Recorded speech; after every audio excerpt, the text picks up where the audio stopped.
Hello, everybody, and welcome back to another day of 30 NSG. On today's show, we're going to be talking about kind of a silly subject or topic, I should say. We're going to be talking about Baldur's Gate and people having a debate about save scumming. So we're going to talk about an article, and then we're going to have a conversation about it, about save scumming. We're going to talk about Obsidian with Avowed. They originally had it as a co-op game, and then they switched it over. They canceled the co-op part of the game, and now they just made it a single-player game for Microsoft. And then we're going to talk about, or not in any order, but we're also having another story about Call of Duty. For the first time in Call of Duty history, everything you unlocked in last year's game will carry over to the next Modern Warfare game. So, woohoo. So those are the three main topics we're going to be talking about today. We could go into other ones as well as random conversations with you guys in chat. If you guys like this content that we do this Monday through Thursday from 10 o'clock in the morning to about noon Eastern. We have good conversations with you guys in chat. You guys are basically the show. I read the news. We have conversations back and forth. If you like this, make sure you hit that like button. Hit that subscribe button. If you'd like to go above and beyond that to help us support the channel, you can be a member for as little as $5. So let's get to the first story, which I want to kind of talk about is Call of Duty, right? So let's go over Call of Duty first. Good morning, Soups. Good morning, Travis. Good morning, Dave Rose. What's going on, Sarge? Jesse Mack. How's everyone doing this morning? All right. So for the first time in Call of Duty history, everything you unlock in last year's game will carry over to Modern Warfare 3. Okay? The guy says, I never thought I'd see the day. Okay? I haven't read the article yet. Let's read it together, shall we? The last 20 years of the new Call of Duty games have worked exactly the same way. You say goodbye to the last 12 months of grinding, buy the new game, and start the cycle fresh. This year's reboot, Modern Warfare 3, led to Sledgehammer Games, will be the first to break the cycle. All guns and virtually every cosmetic earned in 2022's Modern Warfare 2 will carry forward to the new game. You won't have to do anything when you log into Modern Warfare 3. All your stuff will just be there, which is pretty neat if you spent the better part of the year grinding weapons, camos, fine-tuning attachments, combinations, spending hard-earned bucks on the Battle Pass skins. Can I just make a comparison here just for a second before we continue reading? Like, can I just make a comparison here? Call of Duty is an Activision game, right? Which is part of Blizzard. They're all kind of in the same world. And Diablo is also a Blizzard, owned by Blizzard Activision game. And imagine now Call of Duty, where you play hundreds of hours in a game and you get to keep your stuff. It's a first-person shooter game, right? It's just how it is. You just lose your stuff. It's just how it is, right? But now they've actually made a change in Call of Duty where if you earn something in the Battle Pass or anything, you now get to keep that stuff going into the next thing. Now let's compare it to Diablo, where you spent 150 hours, 200 hours in the Eternal Realm, and every season you have to start over. At least it's once a year with Call of Duty. Every year you have to start over, but now you have to start over every 12 weeks in Diablo. So they can make the change in Call of Duty, but they can't do it for Diablo. Mind-boggling to me. But let's continue. Okay. There are some caveats, though. Of course there are. Of course there is. As covered by the excessive 20-section frequently asked questions published by Activision today, cosmetics for vehicles that won't exist in Modern Warfare 3 obviously won't carry over. War tracks, special songs playable in vehicle radios won't make the cut either.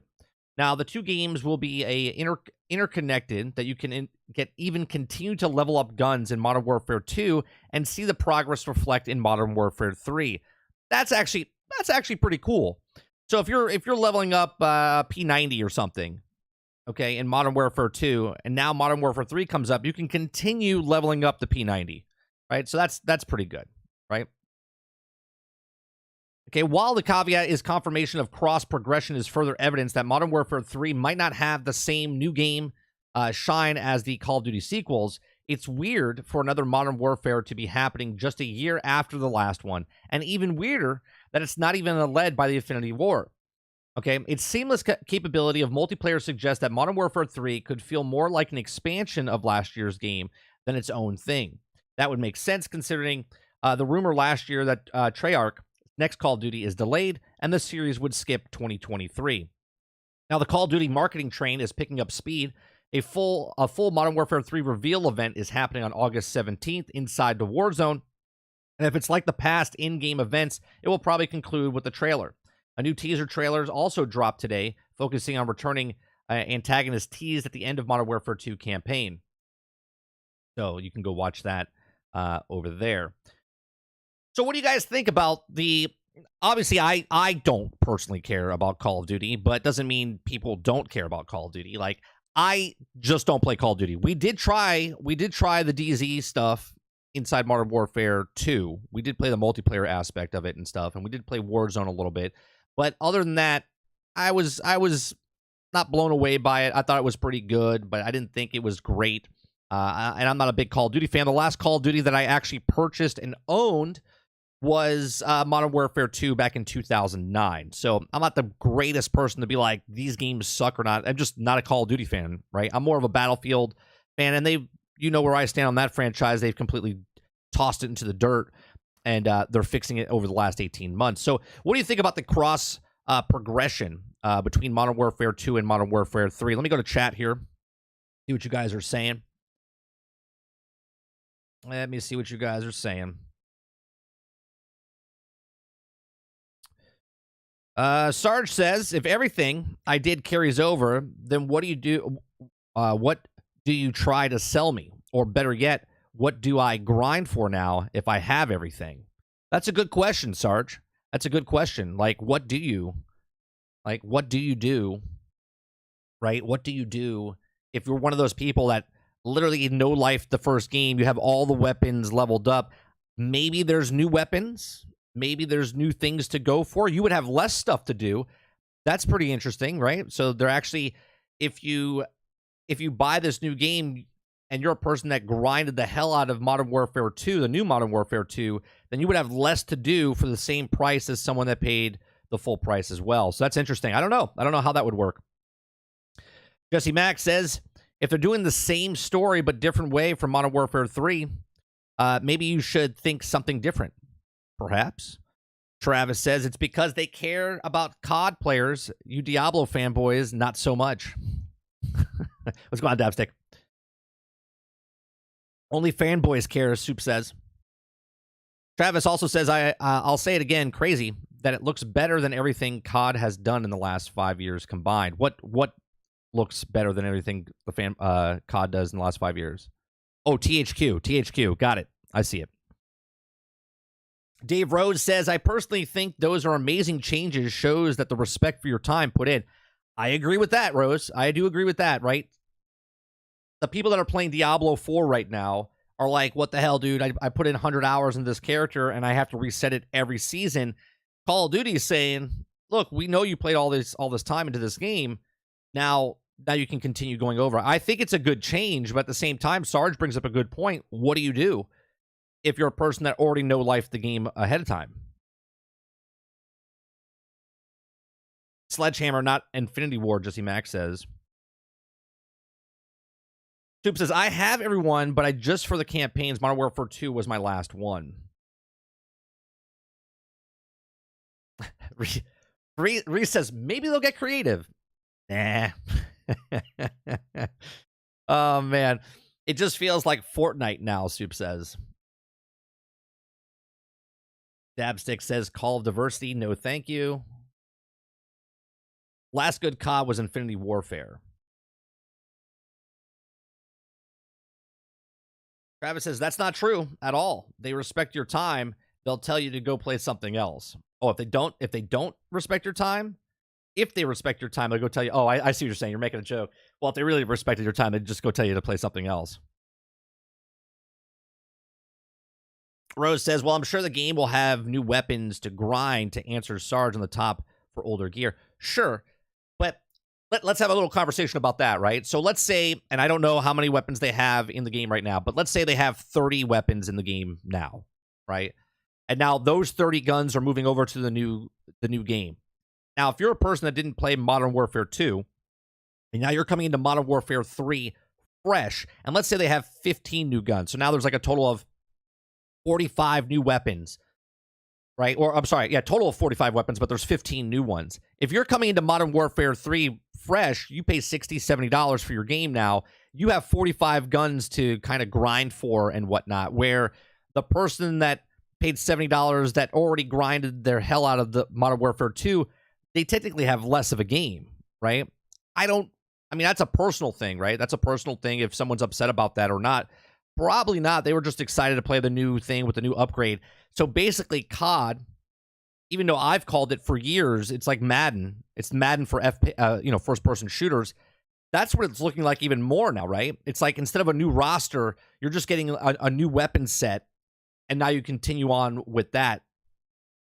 I don't know. It's kind of interesting that you can actually continue grinding those weapons, but at the same time, it's less for someone that's a diehard for the series. They pay $70 for less content.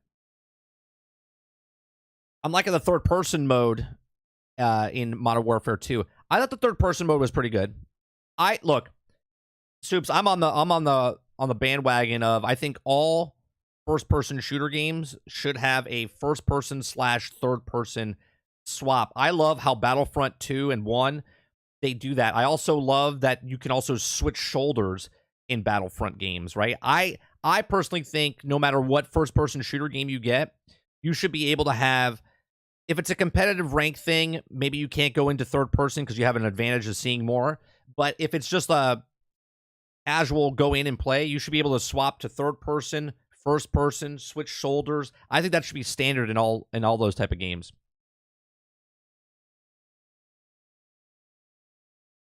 Travis says, holy crap, I heard Vanguard was terrible, but played it at a friend's house. It was even worse than it says it is. Battlefield Hardline was a better game than COD Vanguard. Vanguard still sold like 20 million copies. Not to say selling a lot of copies makes the game good. I'm just saying a bad Call of Duty sold 20 million copies.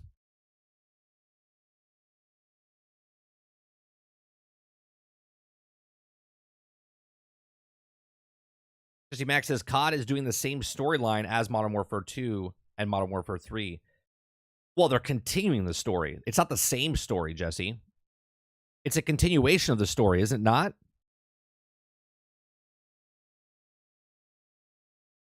You can do that now in COD? No, I get that. I'm just saying out loud that more games should do what Battlefront did, right? Call of Duty has a third-person mode, has a first-person mode. I'm saying going forward, that should be a standard in all first-person shooter games. I got to go back and play BattleBit. I haven't played in like 2 weeks. I haven't played in 2 weeks. Go on, Water.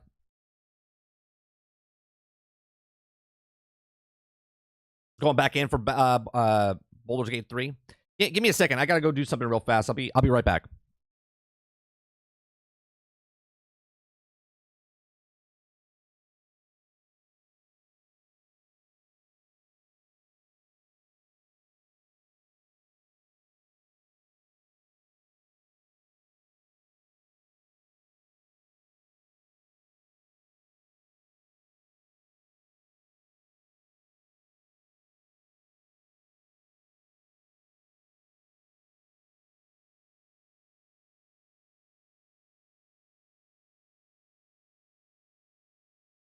Sorry about that. We live in a an old house. The house was built in like 1947. We got the windows replaced recently. We're still getting the other part of the house replaced with windows. We're still missing. So the moisture builds up in the house, and I can feel it in my room because we're having a really hot summer. That the humidity is like really high in the house, so I had to turn on the dehumidifier. So that's why I had to get up and go. Travis says, have you heard about Neo Berlin 2087 being called, and I quote, a unique third and first-person shooter RPG? I haven't heard anything about it until just now, Travis. Waterbear says, it's not my favorite genre, but the storytelling is too much to pass on. Yeah, I really like the Baldur's Gate 3 Baldur's Gate 3 story that's happening right now. I like that it's like it changes in like so much. Like there's the side quests have better cutscenes and whatnot. You know what I mean? Like just the interaction with everything. It's a really cool game. Really cool game. Boss says, you guys watch any sports podcasts like Todd McPhee, New Heights? I don't have time, boss. When I was on vacation, I was listening to a lot of sports radio and stuff, but I haven't listened to anything.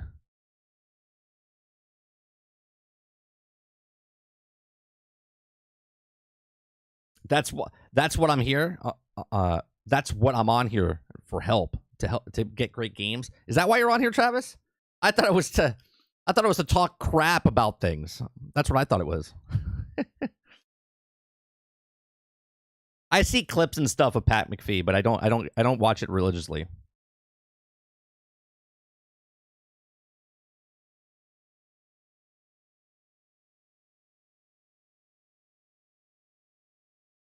I don't know. I think Call of Duty. I think this is a good move for Call of Duty, where you can move the guns over. But what Sarge brought up, what do you do? I think Rose is correct as well. Obviously, there'll be new tanks, new things to unlock, but it is an interesting conversation to have if you pay $70 for something. I guess you could look at it as if you're a person that's already part of the series, maybe you should get All right, let me ask this again. Is Modern Warfare 3, when it comes out, if it continues on, is it for the free play section or is it for the single player section? You know what I'm saying? So for the single player campaign, you're paying the $70, and then you have the online stuff as well. But the online stuff is free. So maybe if you're not paying and it's continuing on, like it's the free part, then you're not paying for it, then I guess that's okay. I feel like if you're paying for it $70, you're getting less content because you don't have as many guns to unlock and whatnot.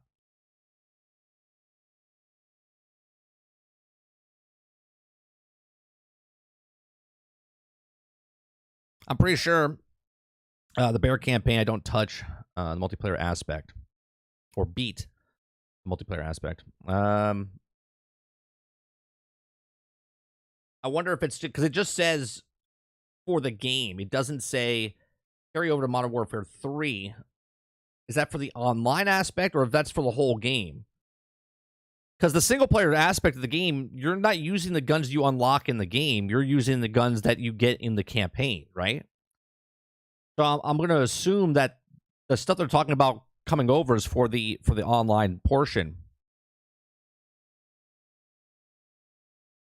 Dave Rose says, I really enjoyed the last COD. In the beginning, before the cheaters hopped on and ruined the game for me. So even COD Modern Warfare 3 has me interested. I'll probably pass due to cheats. Yeah, there was a lot of cheats happening. I didn't play. We played very like the first 2 weeks. I think we were in there before all the cheats happened, but there was people like laser pointing you and stuff like that. Probably had wall hacks on or whatever. Travis says, crazy how people say, oh, it doesn't carry over. Let's complain. They carry it over. Why do I buy it? Damn if you do, damn if you don't. No, well, I'm making that comparison, Travis. I don't think anyone's really saying that. I'm asking a question, right? Sarge also doesn't play Call of Duty. He's asking a question, right? If I already have all the stuff from Modern Warfare 2, what am I paying for? Am I paying $70 for that story? Right? It's a good question to ask. It's not damn if you do, damn if you don't. It's just that if it's for the free section, right?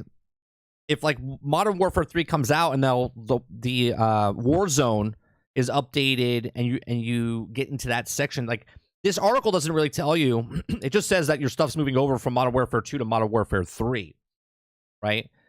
It's not really saying, because in a campaign, you're not using weapons that you unlocked. You see what I'm saying? You're paying a story campaign. The story campaign, you're using weapons and stuff.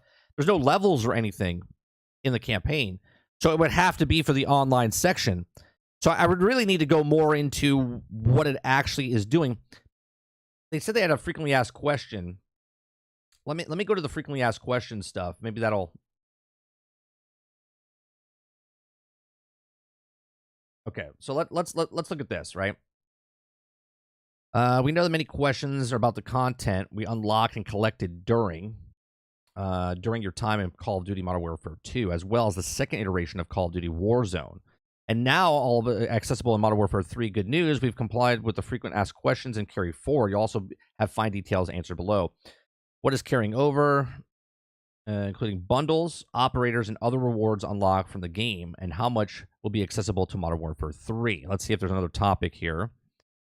Now for the caveats. A small amount of content may be available in the gameplay offering a different Modern Warfare 3. For example, if Modern Warfare 3 doesn't have a tactical vehicle or specific pieces of tactical or lethal equipment in any game modes, any skins you've unlocked for those items in Modern Warfare 2 won't be in Modern Warfare 3. In addition, War Tracks music will also not carry forward from Modern Warfare 2 to War 3. Let's see. Warzone related questions. Does carry forward also apply to Call of Duty Warzone Modern Warfare 2? Yes. You should expect Modern Warfare 3 content to be integrated with Call of Duty Warzone at the start of Modern Warfare 3 Season 1, including all Modern Warfare 2 content specific in the blog where acceptable content is addictive, so none of the previous described in Modern Warfare 2 carry forward content require Call of Duty Warzone will be taken away. Describe Modern Warfare 2 carry forward content required in Call of Duty Warzone will be taken away. If Modern Warfare 2 and Modern Warfare 3 content accessible in Call of Duty Warzone Mobile, Call of Duty Warzone Mobile will include shared progression across Warfare 2 to current iteration of Call Warzone and Modern Warfare 3. How does it carry forward working regard to operations 1 may have required? For Modern Warfare 2, players can all unlock operators, and operator skins will carry forward into Modern Warfare 3. This essentially means that every operator in Modern Warfare 2 player has unlocked, obtained via challenge or purchase, including a PlayStation exclusive operator, will also be available in Modern Warfare 3. So for Modern Warfare 3 players who do not own Modern Warfare 2 or Modern Warfare 2 based operations will not be available. Note, based operator means operator with the default skin, which may require a challenge to unlock. No, unless otherwise specific, Modern Warfare 2 content also applies to content you've obtained during the second iteration of Call of Duty Warzone that launched with Season 1 of Modern Warfare 2. Okay. What happens to Modern Warfare 2 operators who are no longer available in the store bundle or who are obtained due to the timed exclusive window?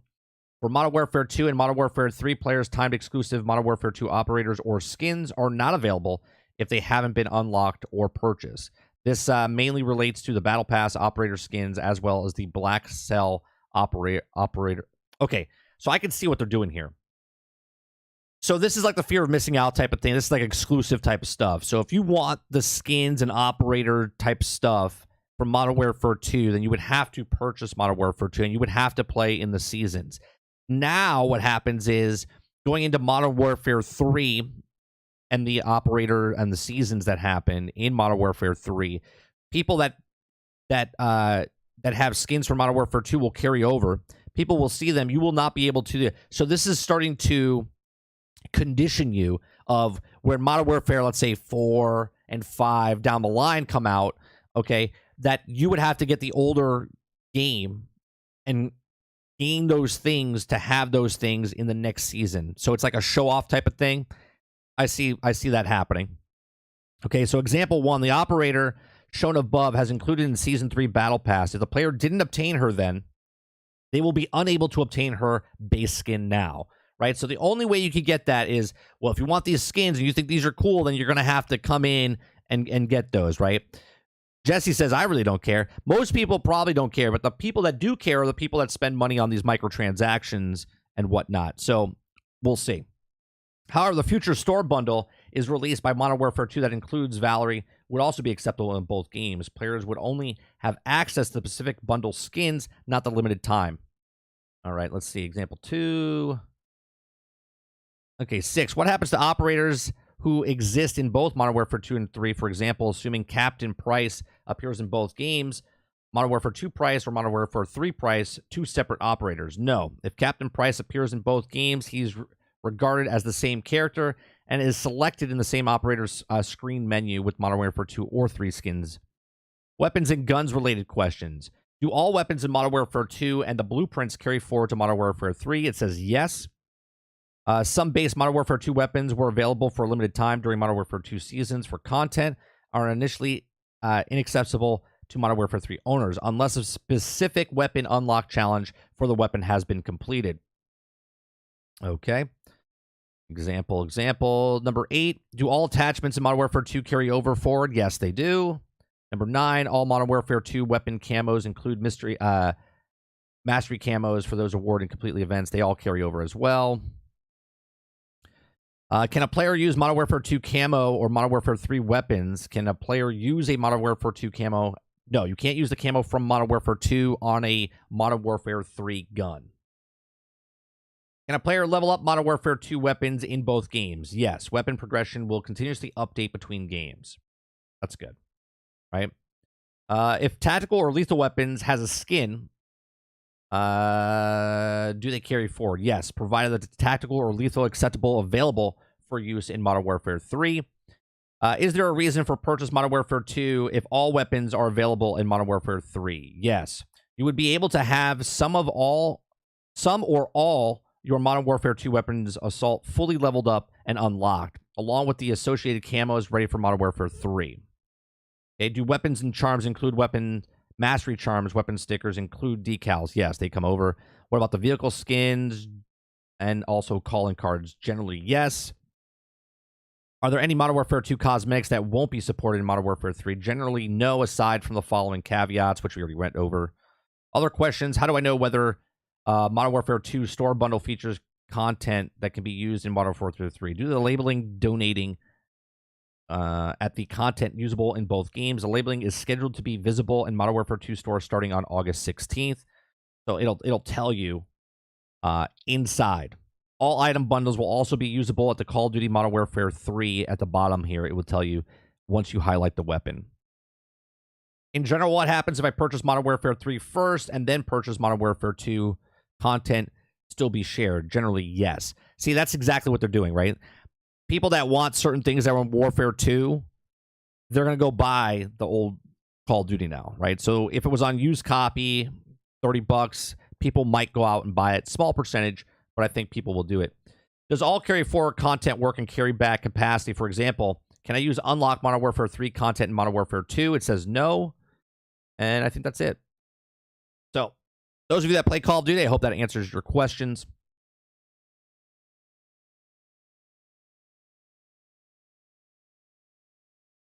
Don't be surprised me if the end of Modern Warfare 3 price did kill. I don't even know the story, Jesse. So you telling me stuff like that, I have no idea. Let's see. The cult of Activision is just as bad as the cult of Bethesda. I escaped from both. Get help. You can escape.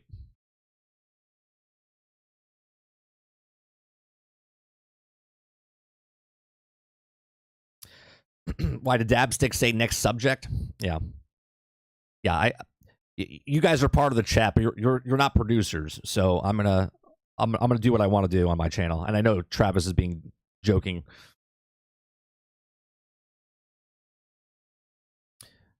That's kind of cool, though. Hell, all games should take this approach. That's what I'm saying, right? So we talked about, like, where Diablo, people are just asking for their character to go into the seasons. And Call of Duty is saying, yeah, we're taking this game and moving over to the next year instead of, hey, start over again. This in my eyes, is a good decision for Call of Duty. Especially if you have a game coming out every single year. Otherwise, it's a FIFA update the roster type of thing, you know? Kylo says, man, Modern Warfare 3 was so cool when you were able to see what prestige you got in the previous 4 Call of Duties before it. Felt like a boss having almost max prestige in all previous CODs and showed it on your card.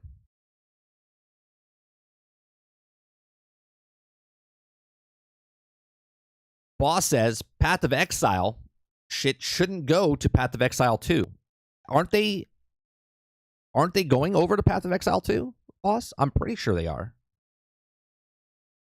Like all your cosmetics and stuff that people purchased, I think 100% it's going over there.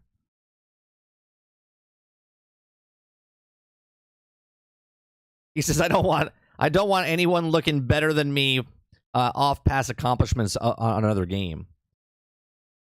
But that's see, I disagree there, right? If it's a connection, it's a free to play game, first off, right? And if I did something in the first game and this is a continuation of the first game, then I 100% would like to see my accomplishments in the other game, because then other people that didn't play Path of Exile 1 look at it and go, oh, where'd you get that? Type of thing. Question, does your rank carry over? Like if you get stayed Grand Dragon or just get back to Acolyte in the Cult of Activision? I'm not sure. It didn't say that in the fully asked questions. I'm assuming that your progression continues over. I'm not sure how that works. If all your weapons are leveled up, I would assume your level would also stay, right? But it didn't say that in one of the questions.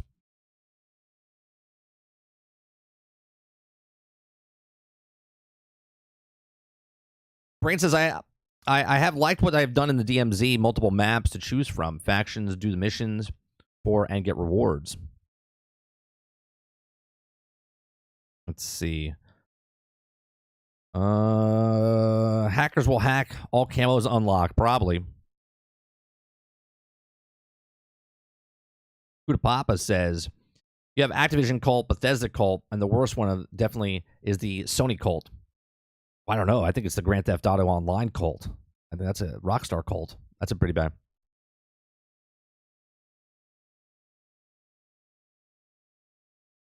What are we reading? We're reading Call of Duty is taking all the stuff from that you got in Modern Warfare 2, Dolphin, and they're moving it over to Modern Warfare 3. So if you grinded your ass off in Modern Warfare 2 and all your weapons are like leveled up and unlocked, you got the camos and whatnot, all that's moving over with you over to the next game. And we were going over the frequently asked questions and whatnot for people that like Modern Warfare.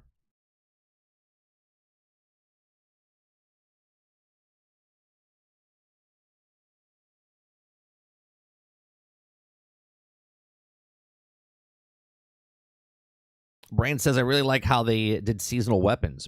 If you miss the season, the weapon has a challenge in the same archetype to unlock after the season ends. Oh, that's good. So you can go back and unlock those.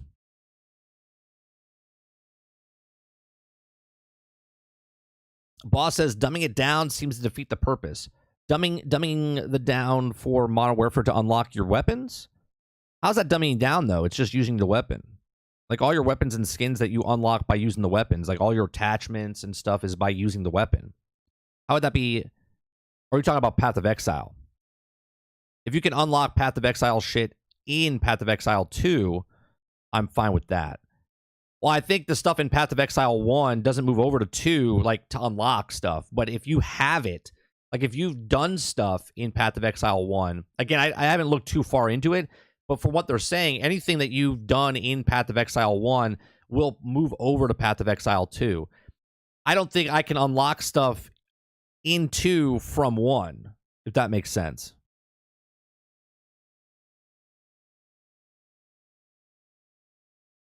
Water says this will bring back players.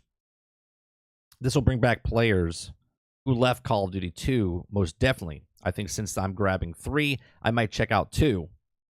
If you decide to give me multiplayer chance in COD 3. I think this is a new, like, looking down the long road here. I think doing this might sell more of the Call of Duties. Hence why I think they opened up more servers and whatnot, right? Of the older games. Now, obviously, I think the older games right now is more of a nostalgia feel. More people might pick up the old games, play the old games. But I think what they're doing here, like I said a couple of minutes ago, I think this is the part where they start conditioning you. So if you're a person that's coming into Modern Warfare 3 for the very first time, you never played Call of Duty 2, you hear that everything that you've done in Call of Duty 2 comes over to Call of Duty 3 or Modern Warfare 3. If there's stuff that's only in Modern Warfare 2, you might go pick up that game now on sale, and now they picked up that thing. Where, because also digital sales, you're not going to GameStop to pick this because you have a system that doesn't have a disk drive. So you have to go in the in-game economy. You have to go into their store and purchase it, and now it's in that ecosystem even more. So not only are you selling the new game, but then you're getting the other game as well. I think, again, a majority of people are not going to do this, but at the same time, the people that missed it might go back and pick it up.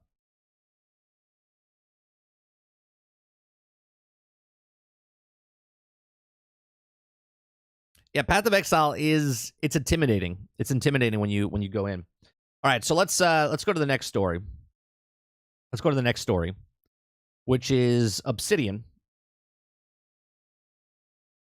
Here's why Avowed co-op was canceled by Obsidian. So, real quick rundown. I saw this on Twitter. I haven't read this article yet, but they said because they were shopping it around. They were shopping it around to other, because Obsidian was shopping it to Sony and Microsoft and other studios to try to pitch their game. And they pitched it as a co-op game because more people would pick it up because that's what people want. But then once Microsoft picked them up, they canceled the co-op and just made it a single-player game. So let's read about it now. So Obsidian explains that it canceled the co-op to improve the focus on Avowed. So on August 9th, 2023, Obsidian released a final of its 20th anniversary documentary series of a YouTube. The video goes into great detail about the company was acquired by Microsoft and the development process of Obsidian's modern titles like Grounded, Pentiment, and Outer Worlds, and the upcoming Avowed. It also outlines Obsidian's plans for the future. So on this tweet here, it says, Avowed had a co-op focus early in development and now changed it to traditional Obsidian single-player RPG. Avowed is Obsidian's version of what fantasy's first-person RPG is, and finding the right balance between taking things from the Pillars of Eternity and yet creating new game that is more approachable for a larger audience. With Avowed, we focus unique bespoken content, deep systems, and incredible storytelling, and focus on characters, societies, and factions. Avowed is a natural extension to all things that we care about in the studio and all things that we are great at. And Obsidian also showed Avowed to Microsoft as early as part of the acquisition process. All right, so let's go back to this. So during a section of the video where the developers of Obsidian talked about Avowed, highlighted by Collaborate, they mentioned that the Avowed was originally going to have multiplayer co-op feature. Obsidian was originally pushed for a co-op as means to entice publishers to Avowed. Now, however, the developers realizing during the development of co-op was going to harm the game in the long run as it took Obsidian focus away from what it did best, making engaging quests, deep characters, rich stories.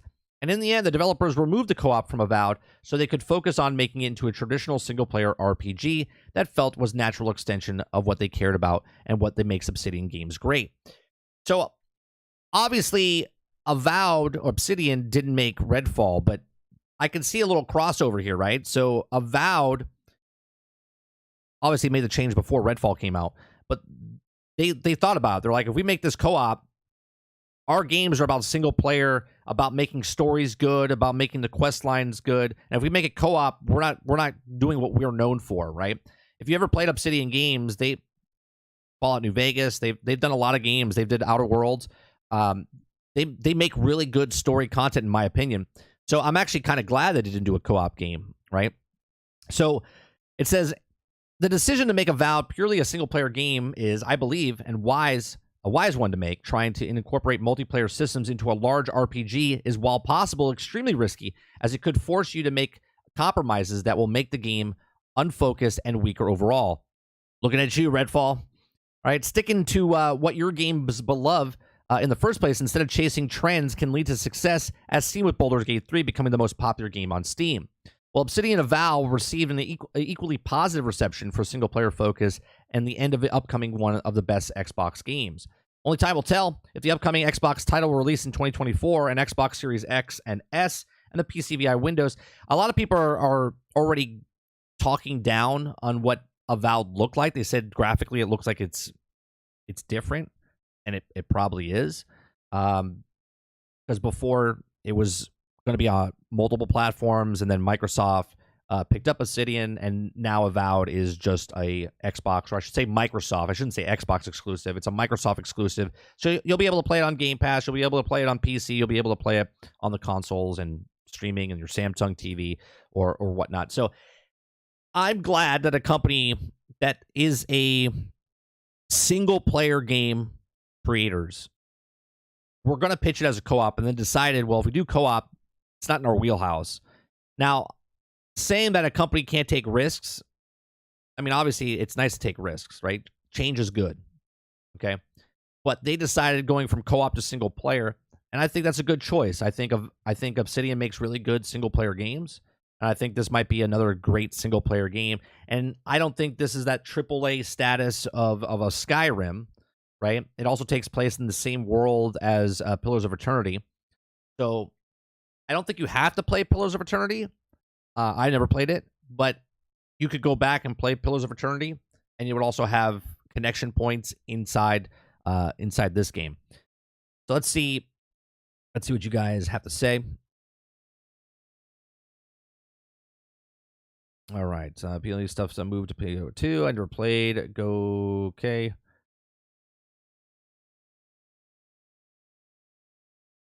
All right. I'm curious to know, what did Avowed get to change to only single player? I mean, that's what they thought it would be more focused on a single player game than it would be co-op. They would take away stuff from if they worked on co-op.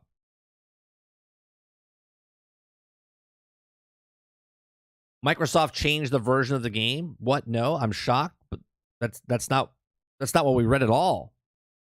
Not what we read at all. Obsidian made the change. It just said Obsidian was going to. They pitched it as a co-op game because more publishers would be more keen to a co-op game. But then they decided to make it a single player game. That was Obsidian's thing. Quintar with the 5 gifted memberships. Thank you very much, Quintar, for the continued support. Appreciate that, man.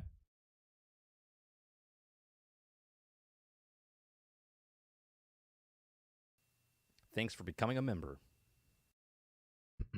Didn't the article say maybe I misunderstood? Well, you definitely misunderstood.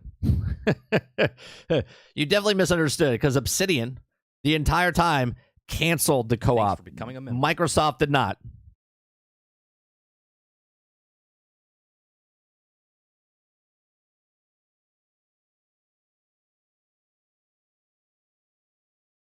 Well, here's how it goes, Travis.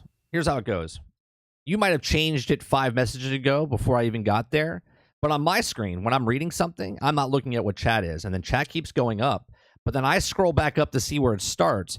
So if you say something dumb, I'm going to call it out first. And then when I get to your apology or retract, I will also focus on that.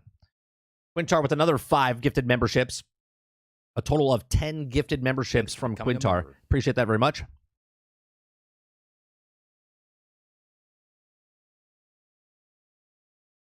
Hopefully Avowed loved Outer Worlds, and of course New Vegas. Outer Worlds was great. I liked Outer Worlds. I thought it was a nice, like, really tight little game. You know what I mean? It wasn't like too outrageous, like large. It wasn't like 100 hours worth of gameplay or whatnot. It was. I liked it a lot.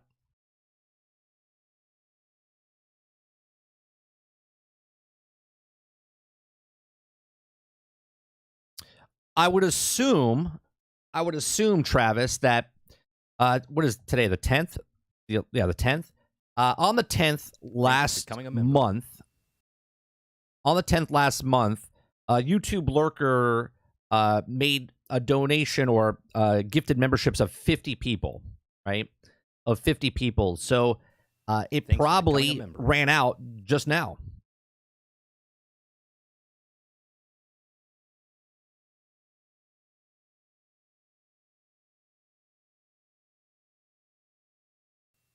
Thanks for becoming a member. Waterbear says Avowed just doesn't appear interesting to me, but I'm sure it's interesting to someone. Like Redfall just left me a bad taste in my mouth.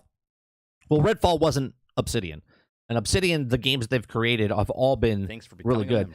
The last game that we know of was Grounded. Grounded was a fantastic little, survival game, and they did a really good job with that. Thanks for becoming a member. Go on, Chief.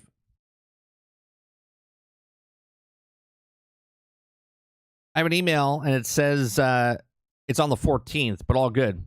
Here's a membership status or not. Yeah, I'm not sure. It might be also a glitch, because I know YouTube is working on stuff in the background. So,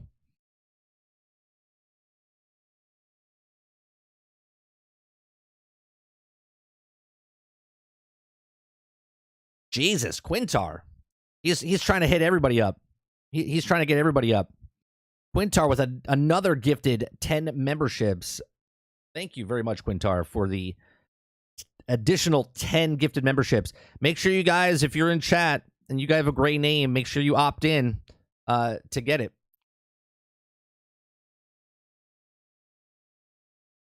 Yeah, Quintar's making it rain. I'm trying to what do I have here? Becoming a member. Hello, what have we here? Yeah, no, it's not exclamation claim. You have to click on the you got to click on the box. I don't know how to do it because I'm a brand account, so no matter what channel I'm in, I never get gifted memberships.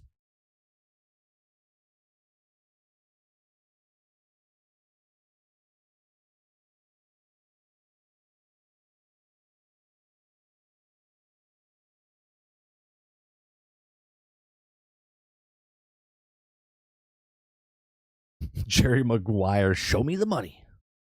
Who's coming with me? So I like Obsidian. I think Obsidian makes really, I don't want to say little games because they're not little games in any way, shape, or form. They're more like condensed games, I should say, right? They make like condensed little games. I really like Grounded. Grounded was a phenomenal open world survival game in the backyard. That's like Honey, I Shrunk the Kids type of thing. They did a fantastic job with New Vegas. It's one of my favorite Fallout games created. Yeah, it's glitching right now. You broke it, Quintar.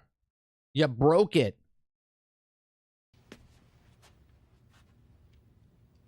No, God! No, God, please, no! No! No! No!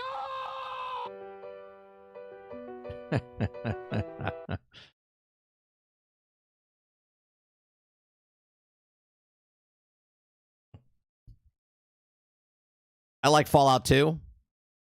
Fallout 2 is great. I personally like Fallout 3 and 4. I like being in that first person, third person, like immersed into the realm of Fallout. The only thing I wanted from Fallout before Fallout 76 is all I wanted was Fallout 3 and Fallout 4 in co-op. That's all I wanted.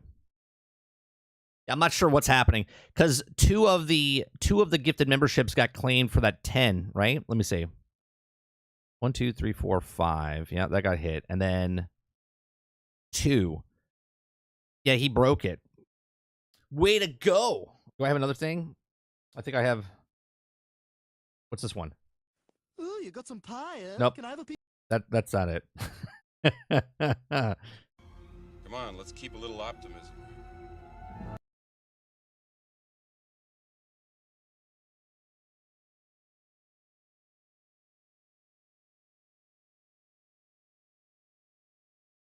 Yeah, Obsidian.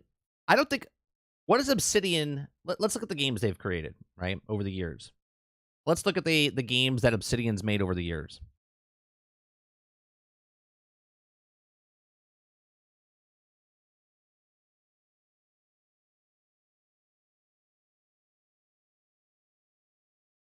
$20 years, and they've gotten quite a bit.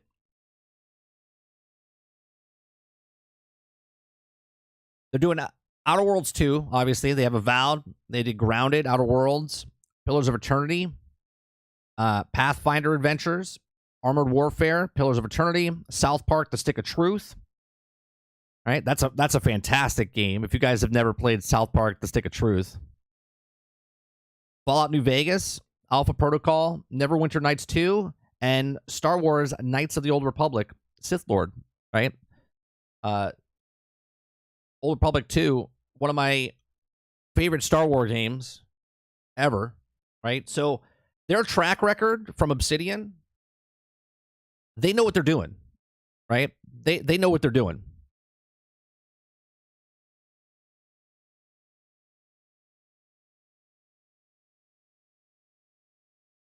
Right? They have a lot of games, man.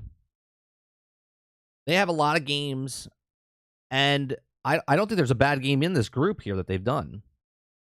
There might have been a less popular game that they've done that didn't do as well, but overall, they make solid games.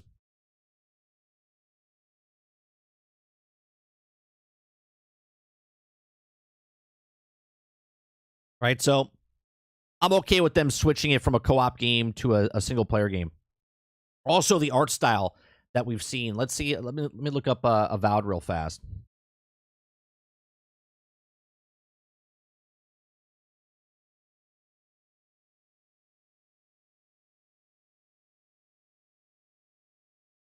This is the gameplay that we've seen. Obviously, it's not really gameplay. It's just the art style. Hold on, let me see. Yeah, here it is. Right? It doesn't look terrible. I know people are looking at this going, it doesn't look the same. Something looks off about it. I think it looks fine. I don't see any problems the way this looks. Right? I don't know what we're comparing it to. You know what I mean? Like if you're going in comparing it to like Elder Scrolls Online or comparing it to Skyrim or you're comparing it, I think the art style looks fine. Now, obviously, from their first trailer to the second trailer, there is a difference, but maybe the first trailer they haven't decided on an art style, and now they did.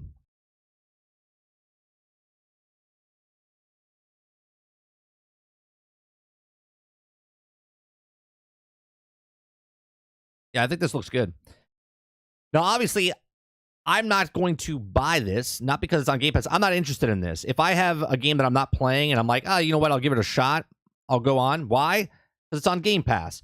But if this wasn't on Game Pass, I probably wouldn't buy it because I don't have time for another game like this. I was late to the party on Outer Worlds, and that was on Game Pass. I just didn't get it, right? Oh, no, at the time, I don't even think it was on Game Pass. I think Outer Worlds I bought. But I was late to the party. We didn't buy it right away when it came out because I was playing other things. I think at that time I was still playing Destiny, if I'm not mistaken.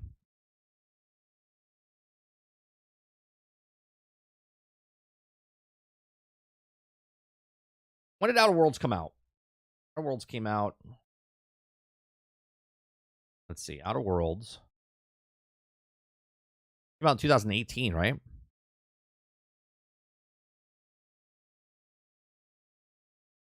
2019. Yeah, so we were still playing Destiny and stuff at the time. I stopped playing Destiny about 3 years ago. Yeah. So we were still playing Destiny at the time. Here's a question, 30. Would you buy Starfield day one if it wasn't on Game Pass? No, I wouldn't buy it because there's an option to buy right now, so I get a 5-day early access. I'm okay. I'm not buying it. I'm not buying it.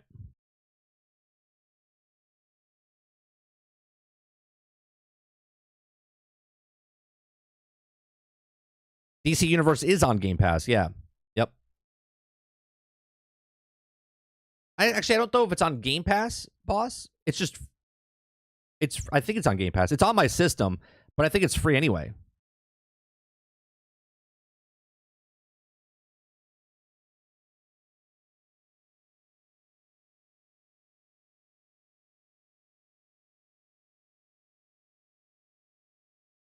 Dolphin says, no offense to Lono, but when was saying that Avowed looked terrible? I was confused.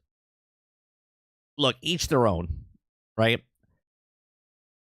Everyone has different standards for games. I personally don't think the art style looks bad, right? I don't know what he's looking at as far as visually, if he thinks it's not up to par on the next gen systems. I don't know. I don't know what he's talking about when he said that. I don't get to watch Lono's content, so I don't want to take something that you're saying out of context because he doesn't like it, thinks it's terrible. There had to be something more to it, like why he said it was terrible.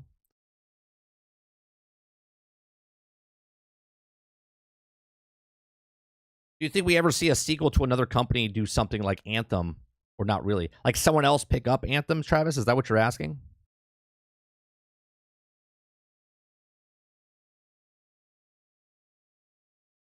Yeah, it's free to play. So yeah, I don't think it's on Game Pass. I think it's just on all the systems, and you can download it for free. You can play it for free. I'm pretty sure. You know what? I'm gonna turn it on and see. I don't think it's on Game Pass. I think it's just under free to play games.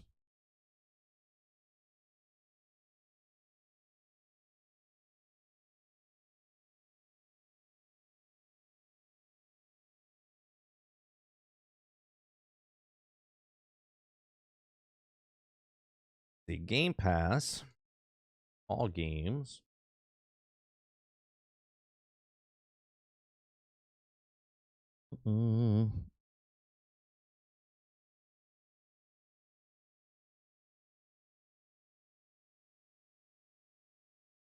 Yeah, no, it's not on Game Pass. It's just in underneath the free to play games.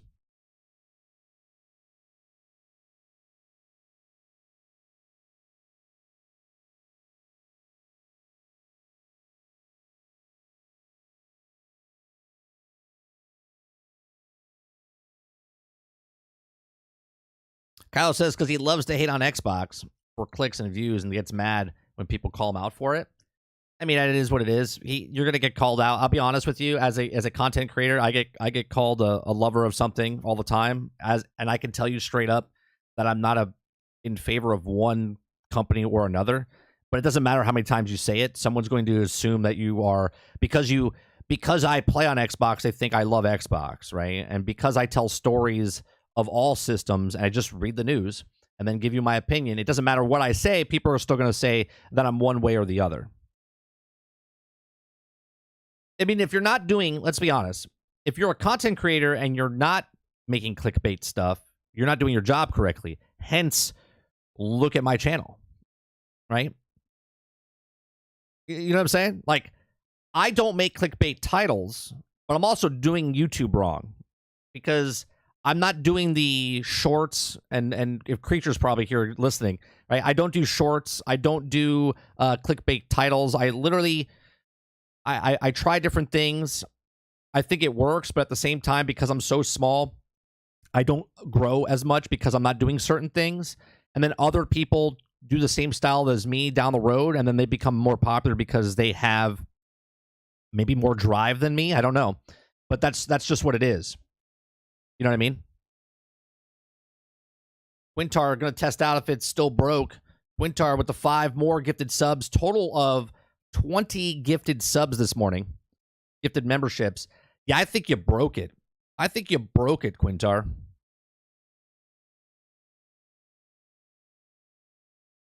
You know, so to do clickbait, you kind of got to do clickbait to grow your channel. There it is. Magic Dolphin gets the gifted membership.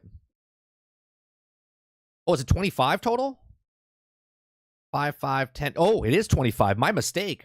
25 gifted memberships. My apologies. My apologies.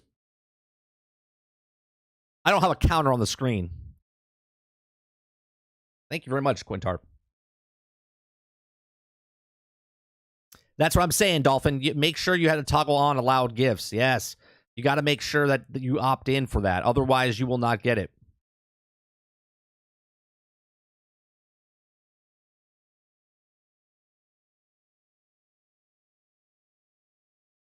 Asmongold video, YouTube video titles are all clickbait, and it works. Yeah, they're. Here's the thing: being a content creator, I'm literally a different type of person, right? I'm literally a different type of person. I'm not looking to get a certain type of clientele to say. You know what I mean? Like, I'm not looking to get the people that come in to hate me because I'm doing certain things. I want people that are not even like-minded. I just want adults, right? Hence the name 30 and Still Gaming, right? 30 and Still Gaming doesn't really represent me. It represents my brand. And my brand is, if you are 30 and above, okay, there are people under 30 that watch my stuff, okay? They've been around for years. Like Dupless has been around for, I think, my whole time I've been streaming, right? From Twitch to Mixer to now. I think he's been with me for 7 of the 8 years. It might be total of the 8 or been streaming 2000, let's see, 15, 16, 17, 18, 19, 20, 21, 22, 23, 9 years. I think Dupless has been with me 8 of the 9 years, right? So I'm not looking for like anyone to come in and just bullshit with me, then anger, and then I ban people. It's not about that. It's literally about people having a good time, having conversations, making your day pass. If you're at work or you're home, we all have things in common. We have conversations back and forth. And I want more adults. I want adults to represent old farts. That's right. Right. I want people to be represented that are older gamers. I don't want the teenagers in here. Now, if there's teenagers in here, then you're more mature than the people that I'm talking about. You know what I'm saying? So to get clickbait stuff and to do all that stuff, I want a certain clientele. I don't need thousands of people to watch me. I would rather have 20 people watch me that are all, all enjoying it, instead of people coming in, you're just a hater, you're an Xbox lover, you're a PlayStation hater, you're a PlayStation lover, you're an Xbox hater.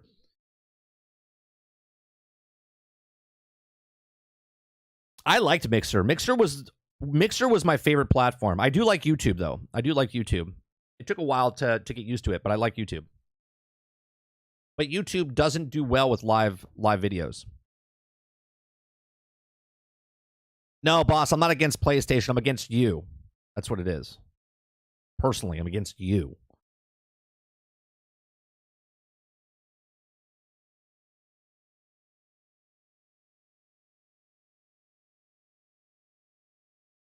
Yeah, but Dolphin, there'll always be people individuals grow, right? There'll be a time down the road. I am PlayStation. There will be times down the road that, that you won't agree with me or you won't like what I'm doing anymore, right? You just kind of get tired of the same thing over and over, right? People come and go. It happens all the time. I don't take offense to it in any way, shape, or form. People might come in and really like and vibe with what I'm doing, and then down the road, I'm going to change, which might then change the people that are watching me, and then they might leave. They might come back and peek in a couple months later, a couple years later.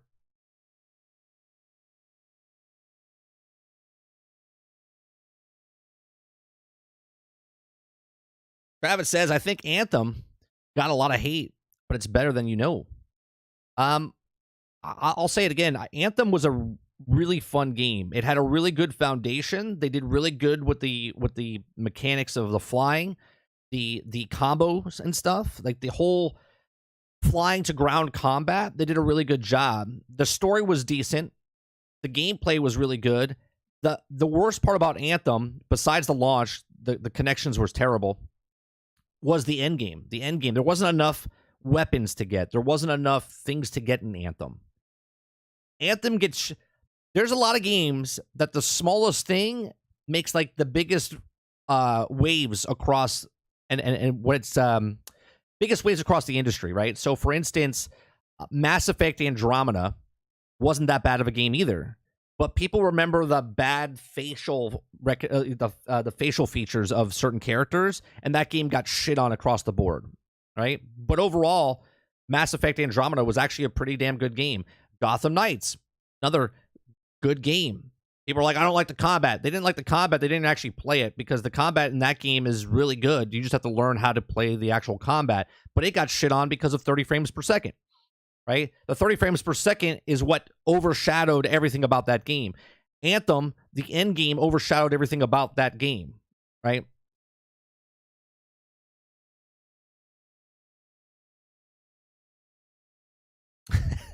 Dolphin says, oh, for sure, I disagree with all of your Destiny takes. Yeah, and where is Destiny right now? Can you still disagree what I said with Destiny, Dolphin? Can you still disagree with me? Because I only speak the truth, and now people that have been in the community for 7, 8, 9 years, they're saying the exact same thing about Destiny that I said 4 or 5 years ago. Hence why, you know.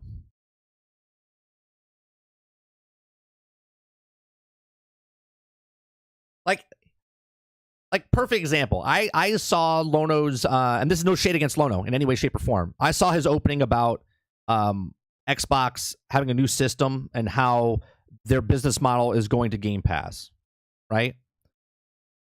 I've been literally saying that since 2018.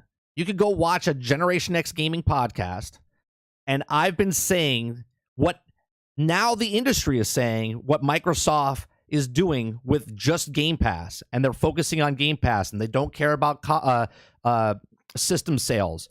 I've literally been saying that since 2018. Not bullshit, like actual facts and proof. You can go back and watch any of the 300 episodes that we've done, 300 plus episodes of Generation X Gaming, and I've said all that stuff.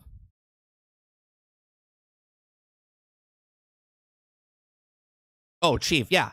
Destiny's gunplay is the looks, is why you love the stripper ex-girlfriend, right? Destiny is hot because the gunplay is so good and the graphics are so good. Right? People are coming to the realization of what the business is doing, and that's my stance the entire time. The entire time. I literally also said, before they even came out with the Series S and the Series X, I said the Series S will be the hot seller for Xbox. It'll be the bigger seller for Xbox because Xbox is going to push it more than the Xbox Series X because they want people to get the no disc. Okay? And I said they would actually make probably a Series X discless system down the road, but they're going to put that disc system in for the X because they know the people that like to play games like to collect those games. But now they want the more powerful system, and they're probably going to put a discless or make another version. Hence why they made the Series S with the bigger storage, right? They want people to buy the Series S with the bigger storage because more people are going to be buying games digitally. I said this 4 years ago.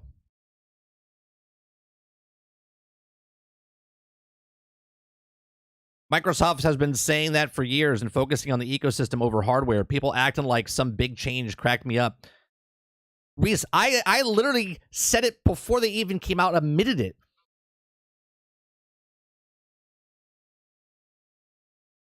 Before they even came out with it, they were coming out because they were.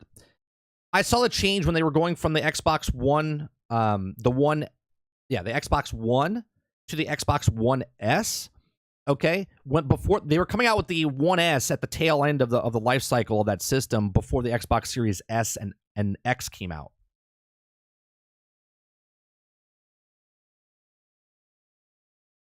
Because they have the Xbox One. I still have the Xbox One. I think I have the Xbox One, not the One S.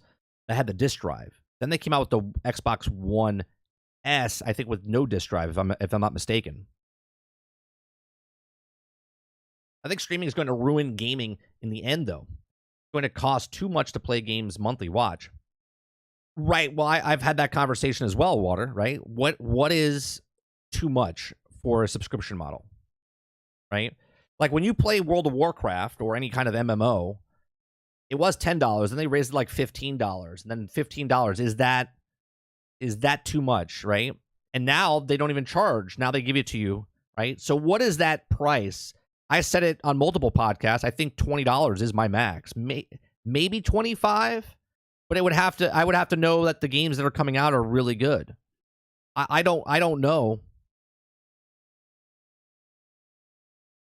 Didn't they have, Kylo? I could have sworn there was a Xbox Series. No, sorry, Xbox One S discless.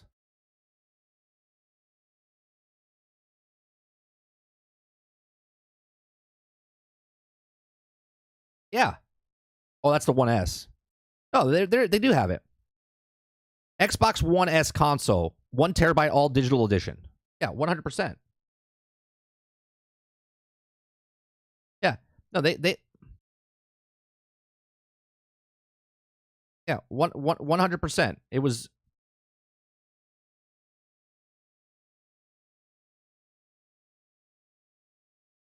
This is the reason I came up with it, right? They literally had the One S. It was at the tail end. It was like 2018, 2019.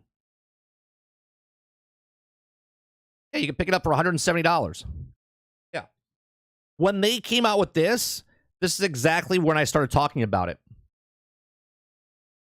Here, when did this launch? I'm pretty sure it came out.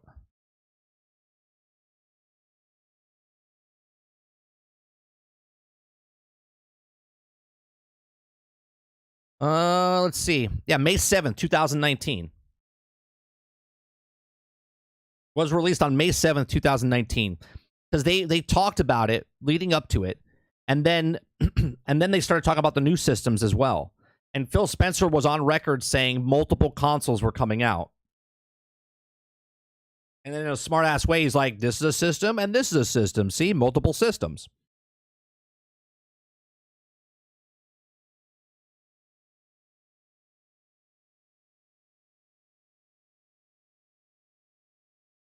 Three games a year, bro. That's what they want from everyone before they buy anything. Right. And this is, I think, why the business model, Sarge, is that they want they want 4 games to come out, 1 per quarter. They want 2 major ones per year and 2 smaller ones per year.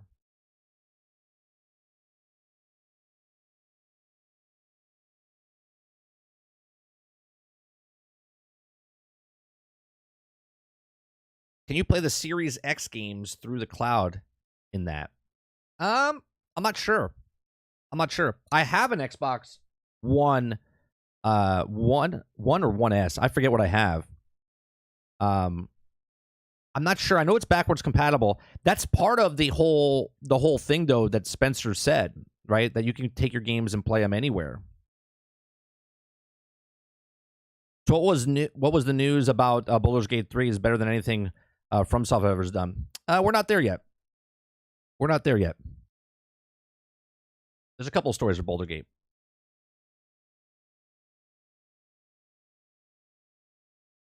It's okay, Kylo. A lot of people, we all have goldfish brain, right? And sometimes we just forget about stuff overall.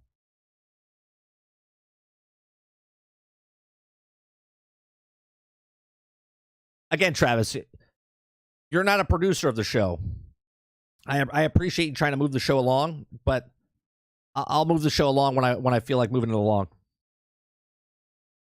I usually wait till 10 people leave and then I move on to the next subject.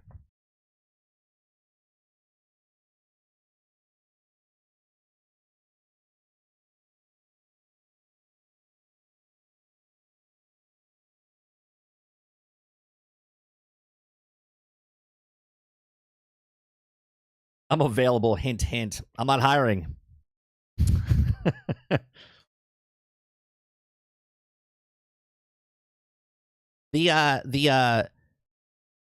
All the stuff that all these YouTubers are coming out with now, saying, "Oh, well, Microsoft is changing and they're not selling this," and it's like I've been preaching that for years. Hence why I literally I owned a company. Right, it was called Ahead of the Curve. That was our board game company that we were doing that I still own, right? But I'm always at least minimum 2 years ahead of everybody else what they talk about. But I'm the crazy guy because I'm a nobody.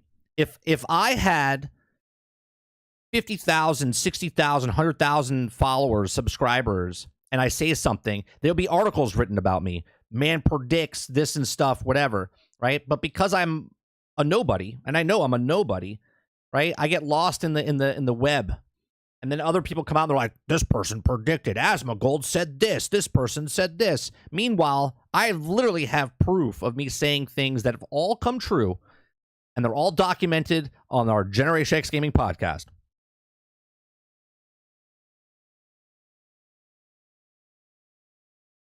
Microsoft's strategy is cloud. You don't need a monster console to play cloud. Yeah, look at what they're doing with the Samsung TV, Reese. And this is not new. PlayStation did also cloud streaming over on their televisions back in like 2015. Like, people are talking about the potato, the Series S running Starfield. Meanwhile, it's going to be cloud gaming over on a television set. Do you know what I mean?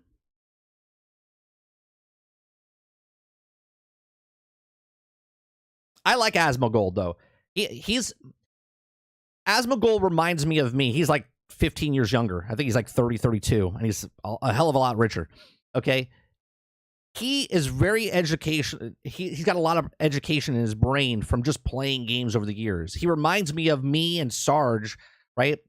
The way I talk and the way I do is because I have experience playing the games, and literally, I've been playing games since I was 3. That's not an exaggeration. Right? I love video games. I love business. I follow business. I follow the video games. I follow a lot of stuff, and I'm passionate about it. Okay? So I really like Asmongold. He's less charming. I don't know. I like his style. I do. I like his style. I like the way he talks. He's down to earth. He says it how it is. He reminds me of me. He's got more hair up front, I guess. Right?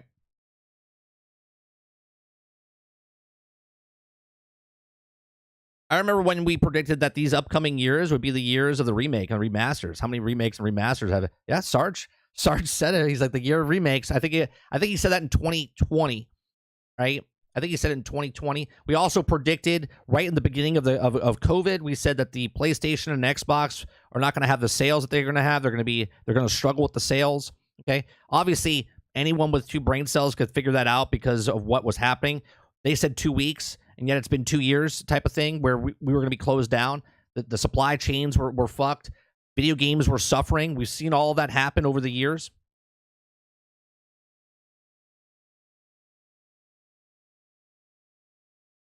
Well, yeah, because he bought that house. He bought that house for his parents. He lives in the same childhood home they grew up in.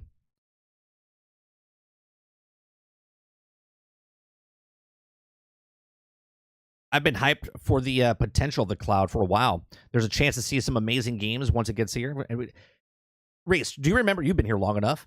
When I said that cloud gaming is going to be huge, and everyone's like, "There's no way the power of the cloud is not." It's going to be like 10 years before it happens. It's literally been like 2. It's been like 2, right? Stadia didn't suck because of the cloud service, right? Of the streaming part of it. It sucked because you had to buy all the games over. Google Stadia business model sucked balls. Okay? Okay, not even the shaft. They just sucked the balls. Okay? They sucked so bad because of their business model because they didn't have any connections with the first party titles or anything like that. You had to buy the exact same games over again. But Stadia's actual console reminds me of the Sega Dreamcast back in 2000. It was like ahead of its time.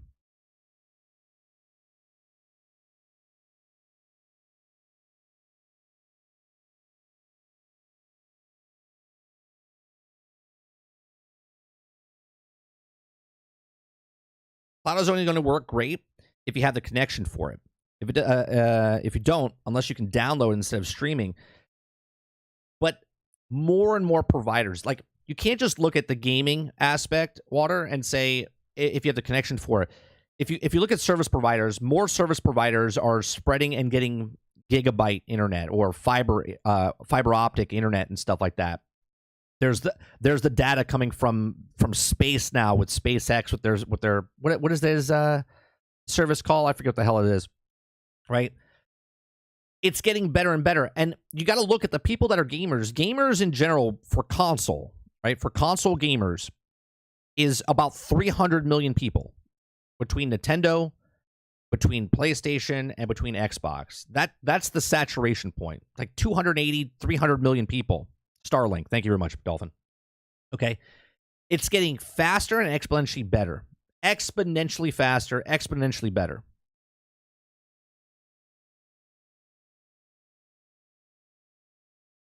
Travis has got I don't have fiber, right? My fiber ends at the end of the street because of Spectrum. Spectrum has a contract with the area that we're in. AT&T literally goes up 100 feet down the road. 100 feet down the road, I could get fiber optic cable, but I can't get it because Spectrum has the contract and they have the monopoly of our area. Okay. The same pole that has my internet is connected to AT&T and fiber, and I can't get it because of the contract of Spectrum, right? So more people will get the stuff, and the cloud game is going to be better. Single player games are going to be fine because there's single player games. You don't really notice the lag. Every once in a while you do, but you don't notice it. And it's just going to get better and better and better.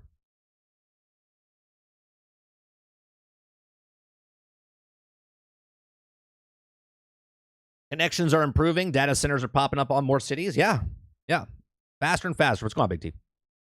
The Big Book of Bull is the equivalent of betting almanac in Back to the Future. Bet on this prediction, people. That's great, Big T. I love that. You have to, the sports almanac. Yeah, that's it. I have Comcast Xfinity. Been told for years fiber is coming. Still haven't built the lines for it all. Oh yeah. Yep. When they're up on the pole, I joke about it. Right? The guy, every time I have internet problems, the guy goes up on the pole. I go out there and go, "Hey, can you hook me up to the AT&T?" And he giggles because the literal pole that we have in front of our house or in front of our property, which is literally 100 feet away from us, we're the last person on the node, right? So like it all ends. We're the only one attached to this actual thing. Okay. And AT&T has a spot in the same pole. I'm cutting in and out. See, they're against me already. I talked bad about Spectrum. I'm sorry, Spectrum. I'm sorry. You have to refresh. You have to refresh. I'm talking shit about Spectrum, so they're gonna limit it now.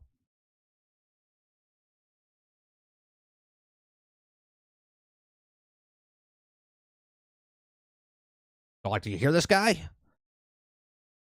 There's only 18 viewers, and one of you is working for Spectrum. Stop fucking with my internet. Yeah. You're supposed to offer him $100, get you all the movies.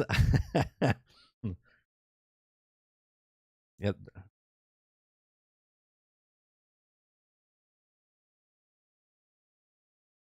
Like 30 still talking shit about Spectrum again. Hit him. All right, let's go to the next one. All right, let's go to the next story. Are we okay to move on now, Travis? Are we okay? I'm checking in with my fake producer. Are you okay? We're good to move on? Okay. Baldur's Gate 3 reignites an age-old save scumming debate. I find this hilarious, right? I find this hilarious because save scumming to me doesn't affect me in any way, shape, or form. Doesn't affect you in any way, shape, or form. It's like somebody's upset because they're playing the game different than you. It has no fucking no correlation to your gameplay to my gameplay, right? So let's read this, shall we? So after Baldur's Gate 3 explosive launch on Steam, millions of people are exploring the hardcore role-playing traps with a single finger pose over one button on their keyboard, which is F5. F5 triggers a quick save without having to go through the labors of process of opening the menu and manually saving. Many games have a quick save option, of course, but Baldur's Gate 3 is crucial because this is a game seamlessly built for save scumming. Save scumming is unintentional in the act of saving before key decisions or expected key decisions so that you can reload if you end up with the undesirable outcome. Baldur's Gate 3 is chaotic freedom and sometimes random. Brutal difficulty or such understandable outcomes are part of the experience. Now, you might have failed a dice check or steering a conversation in the direction you hate, and you might have passed the dice check but hated how things turned out because of it. You might have whiffed an attack and then seemed almost impossible to do so, making death at the hands of the horrible pack of goblins inevitable. There are so many choices to make Baldur's Gate 3 and so many methods in which we can make them that things have a habit of going wrong. Okay? But there's such thing as wrong in Baldur's Gate 3. This week, IGN reported on a tip from Lorraine director publisher Michael Dawes, who advised players trust the dice. While this is a good advice in the context of Baldur's Gate 3 rock-hard combat, it gets to the heart of the save scumming too. Quote, trust yourself and trust the dice, Dawes said. He also reacts to the success and failures. Own your failures and perhaps resist the urge to save scum. Maybe one of the best things at Baldur's Gate 3 is how it copes with players' failure and even caters to it, or for it. There's also Lorraine considered how to make it wrong feel right with delightful results. Now, some streamers have already billing their playthroughs with no save scums front and center as they badge of honor. Popular streamers Sean Day 9 Plot is currently working his way through Baldur's Gate 3 on Twitch. He's never saved scum ever, and we're not doing that. They said we don't save scum. Period. We don't do it. But for many Baldur's Gate players, save scum is simply par for the course. Players are processing F8, quick load, and their last quick save as you read through, unshamed, giving those dice rolls another go until things are just right. Who else saves 300 times per hour just in case they have to reload? Almost never actually do, said Redditor a blue color. It says, quote, "You're not save scumming. The dungeon master is giving you another chance," joked, said. He also said that for leaving things up to fate, leave things up to F8. Save scumming is nothing new to CRPGs. Fans have been dabbling with this since Fallout came out in 1997, perhaps even earlier, and even Course it presents the Dungeons and Dragons video games such as the original Baldur's Gate and Neverwinter Nights, in the sense that Baldur's Gate 3 simply continues a tradition established 30 years ago on PC. The ultimate Baldur's Gate 3 challenge, of course, is to play on the hardest difficulty, and while resisting the urge to save scum even once, can it be done? The world is watching. Baldur's Gate 3 is now available on PC and coming out for PlayStation 5, right? So what do you guys think, right? Is save scumming the end-all, be-all? Like, if you save scum, save scum, what happens? Like, people are upset about this. They did save scumming all the time in Marvel's Avengers, right? On PlayStation and PC so they could get the roles that they wanted. Okay. Water says, save scumming. Yeah, remember the Avengers save scumming debate. There you go. Yeah. This is a real article. Yeah, this is really an article. There's people right now, Kylo, on Twitter. If you go on Twitter, of course, the internet. Okay, if you go to people's chats and stuff, there's people losing their minds because of save scumming. Okay, there's other streamers out there going and telling you play the game how you want. Other people are saying you shouldn't save scum. Like, people are really upset, right? It's almost like I watched this show. I don't know if you guys have ever seen it. It's called Taskmaster. It's a British show. Okay, it's a phenomenal show if you've never seen it. But they do these tasks, and they show the contestants. There's 5 contestants. Okay, and they show them do different tasks. And sometimes they show people that do the task the most ridiculous way possible. And then they show a person that does the same task, and they figure it out, and they do it in a completely different way, and the other contestants think it's wrong. They're like, well, I didn't know you could do that. And that's just to show how people played things differently, right? It's not cheating if you save scum. Now, if you personally believe that you don't like save scum, then you, when you play the game, don't save scum. But to be upset that you're a streamer and you're not save scumming, but somebody else is a streamer is save scumming, and it makes the game look bad or easy or whatever, is just ridiculous to me, right? Just ridiculous to me, right? Akuta Papa says, hold on one second. Akuta Papa says, I saved scummed on Crash Bandicoot, the emulator back in the day. That game was difficult as AF. Quintar says, make it easy to see multiple endings as well. Right. Instead of playing the game through your first playthrough and then seeing the outcome and then waiting 150 hours to go play a different character and then play that character different than your first character, they like to see the different outcomes of the choices and then play it through that way, right? Travis says, I don't save scum, but I don't mind others do let people play the game how they want to play. Exactly. Magic Dolphin says, do they really quote a fucking Redditor? Yes. Yes. I don't know how many followers that Redditor has and how reputable he is, but they did quote a Redditor. Yeah. That's the dumbest article you've ever read? Well, that's funny, Dolphin, because you didn't read it, I did. So it's got to be really bad then. It's got to be the worst. Sarge says, if you play hardcore, you can't quick save, so shut the fuck up. Water says, maybe it's part of the overall D&D experience, is their minds don't really matter. Not going to affect me when I start. Look, there's a difference, though, Water, right? There's a difference if we're playing a game and I'm the dungeon master and you're sitting in my house, there's no save scumming, right? There's no save scumming in Dungeons and Dragons, but this is a fucking computer game, right? So who cares? Who cares? Titan C says, save scum gate 3. Anything to distract people from shit that actually matters. Graydon says, Taskmaster is brilliant. It's Greg Davis is, I love the show. I just got done watching season 14, but I'm out of order right now. I just saw it, so I just got done watching season 14. I gotta go back and watch like season, I think 8, 9, 10, 11, 12. but I loved it. I found it when I had COVID a couple of years ago. The first time I had COVID in 2020, or it was 2020, 2021 when I had COVID. I was sick in bed and I found Taskmaster, and I've never gone back. Like I just love it. It's fantastic. Bro, write down the name of the journalist that wrote that article.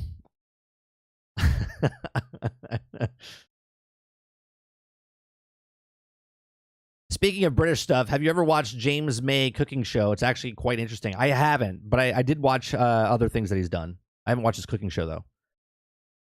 I love Clarkson's Farm. Clarkson's Farm is hilarious. Kylo says, yeah, I can see actual like D&D fans getting mad since you're actually playing it if you can't just revert to what you choose to do. But like the game that you paid for, play it how you want. Exactly. Big T says, play how you want. I understand if the game that has an outcome of a story ending, but Baldur's Gate 3 is specifically made with the failures in mind. I wouldn't save scum because this part of the story. Yeah, I don't save scum. So I've died quite a few times in Baldur Gate, right? So what I have done is that once you die, you have to do the same part over again. I make sure that I pick the exact same things again to go back to see if I can win the combat again. You know what I mean? I personally don't save scum. Like if I die, I'm going to pick the same things again because that's the path that I've chosen. But I don't care if people save scum personally. Right? Play the game how you want. Mom, Terry's save scumming again.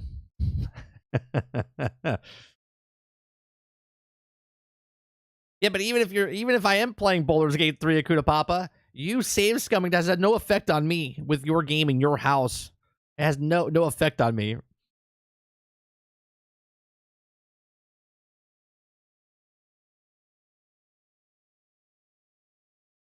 Taskmaster, I'm actually intrigued by it, Gray, because like the way they film it, it's like it's got to be such a low production show because it's filmed over months, right? It's over like 12 weeks. I think they said it takes per task, it takes per day, right? And they do 3 a day. So I think they're doing like a total of like 24 tasks or whatever it is. I think it's 30 tasks or whatever it is, right? So they film all the stuff that one day, and then they film it out of order when they put it up. But the production value has got to be is so low, and the turnaround to make those shows is brilliant. It's brilliant. It almost reminds me of like Whose Line Is It Anyway? Whose Line Is It Anyway is such a low production show, but a high end where they're making just buku bucks because the production value is so low for the production company. And then they can get so many episodes out of it. And filming it, that would be a blast to film. Watching them do the stupid tasks and stuff like that. And I guarantee you, they don't have that many camera operators, right? They probably have a lot of GoPros and stuff like set up to film most of the stuff. And then, for the handheld stuff, they have, I would say, maybe a crew of 3 camera operators. The tasks, though, some of the tasks that they do are fantastic.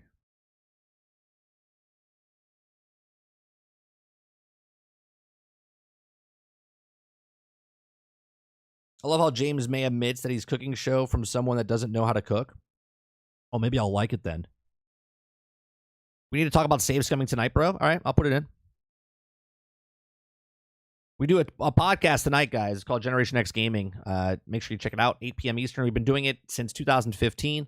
We have 9 seasons of it. We're approaching, I think we're 4 or 5 episodes away where you could literally listen to 1 episode a day for the entire year, which is pretty impressive.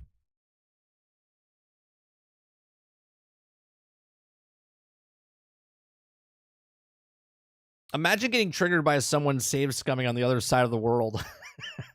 Like, just thinking about it, Quintar, it's just like you're playing the game, right? You're playing the game, and then you have like a streamer on the side as you're playing the game, and you're like, I'm gonna choose this, and they happen to be at the exact same moment as you, and they choose the exact same thing, but they don't like the outcome. They're like, oh no, I'm gonna save. You're gonna be like, no, you can't do that. You can't save scum. What an ass. I'm done watching him. He's cheated in his own game. It's like, what?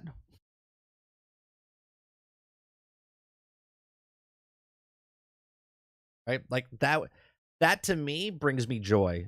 Like that literally brings me joy. That someone is yelling at their television set, right? They're yelling at their television set based on someone else's choices in their own game that has no consequences on you. Gate Titan says, I see achievement modes can incentives to save scumming choices or combat. That's all I can say about that.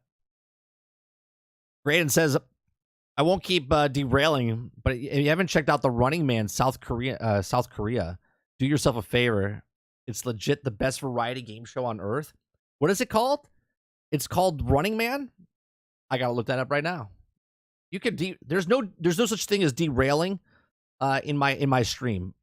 By the way, Graydon, there's no derailing.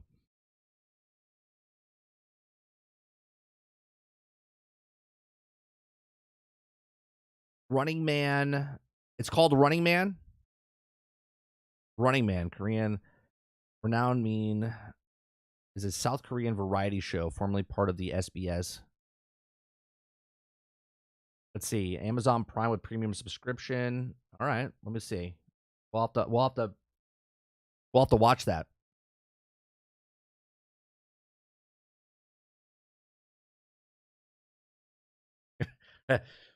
Go Carter to save Scumming. You just get up and you flip the table, smash your television set with a baseball bat. Everything's good. Everything's good.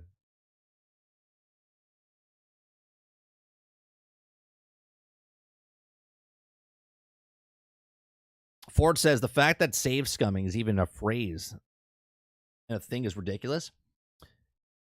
Those of you in the chat with a gray name, if you guys would like a green name, one of our community members, Quintar, has gifted 25 memberships today, and there's still some that are not claimed. So if you would like to claim a membership for the month, make sure you opt in to hit the to take a gifted membership. You have to opt into that. Look at some of the great movies like Nightmare on Elm Street, Friday the 13th. They took risks because they had low budgets. Yes, and here's the thing: the reason that Hollywood is the way it is, Travis, is because of the movies that were made in the 80s and early 90s. They had such low budgets. Okay, they had such low budgets, and then they made such good profit. Okay. Like, back in the 80s, you didn't have movies that made $1 billion, but they also didn't cost $200 million to make. They cost, like, $3 million, $5 million, right? There was so many good movies that came out of the low-tier area. That's why we have, like, cult classics because of it, right?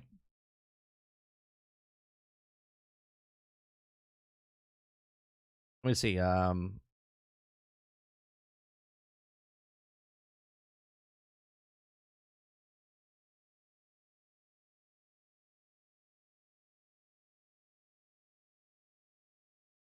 So Indiana Jones and the Temple of Doom, I just picked the movie back in the early 80s, right? 84, was $28 million. $28 million.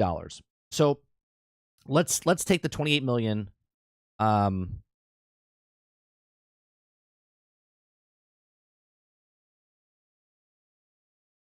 Let's go to an inflation calendar real fast. Let's go to 1984. 1984, 28 million. That's 2 million. Can I not go? All right, well, let's just do this then.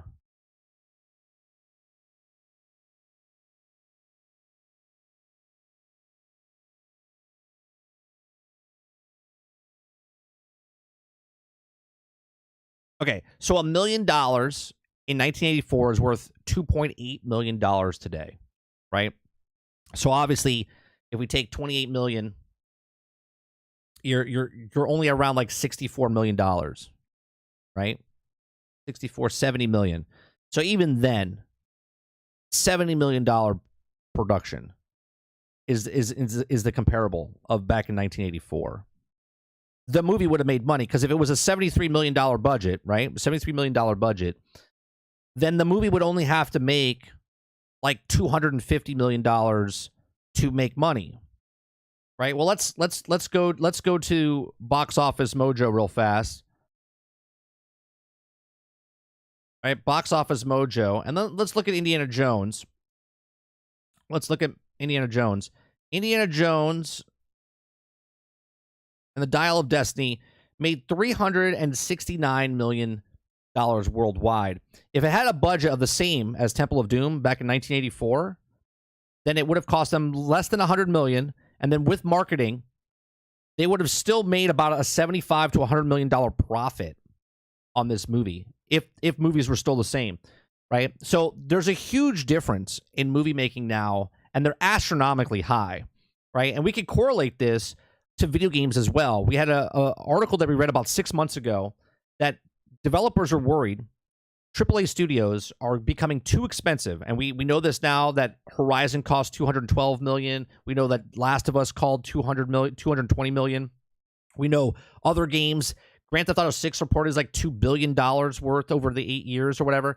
Like, they're so expensive that they're going to hit a wall because they won't make the sales back for what they did.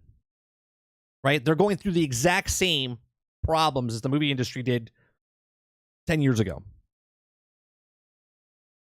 All right, let's look at what you guys are saying in chat. I tried to claim it, but it won't let me. That's weird. Are you familiar with the Asian guy who screams when something happens? I think that it's about the people complain. I don't know who that is. I don't know who that is. Ford says, I claimed one, but I have no idea where to opt in at. Don't see the option on mobile or desktop. I think if you click the green thing, but I don't see it anymore. So I'm not sure how that works anymore, Ford. I'm sorry. I wish I had answers for you. I have a brand account, so I can't claim it in anyone's channel anywhere. Speaking of Hollywood, did you guys see that the trailer for the new Sis is really good? Comes out in October, I believe. Haven't seen it. 2 little girls who's been possessed this time. Oh, 2 girls. Double the trouble. No, Travis has it before. I don't know why. He literally had a green name earlier today, and then all of a sudden it went off. Sarge says, one of my favorite memes is a guy who says emotional damage. Yeah. He's a comedian. I forget the guy's name. He was on The Daily Show.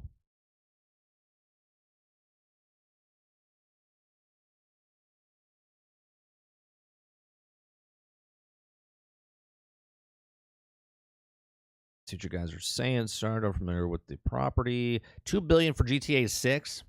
That's what, 2 months worth of microtransactions from Grand Theft Auto Online. Yeah, can you imagine $2 billion for a video game to make a video game over 8 years?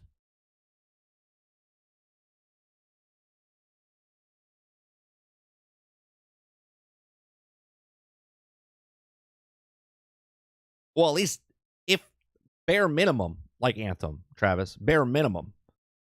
Like, don't screw it up, right? Especially in an Iron Man game.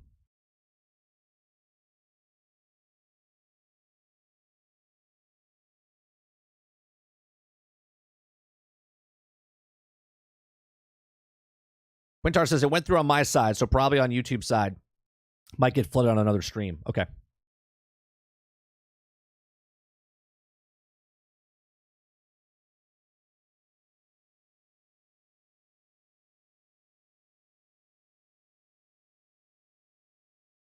We have another Baldur's Gate conversation real fast. We have the Baldur's Gate 3 beats Zelda to become the highest rated in 2023 releases. So we don't need to read the actual article. But right now, Baldur's Gate 3 is at a 97, just 1 point higher than Legend of Zelda Tears of the Kingdom. Now, if you guys would like to take the poll, we have a poll on our Discord.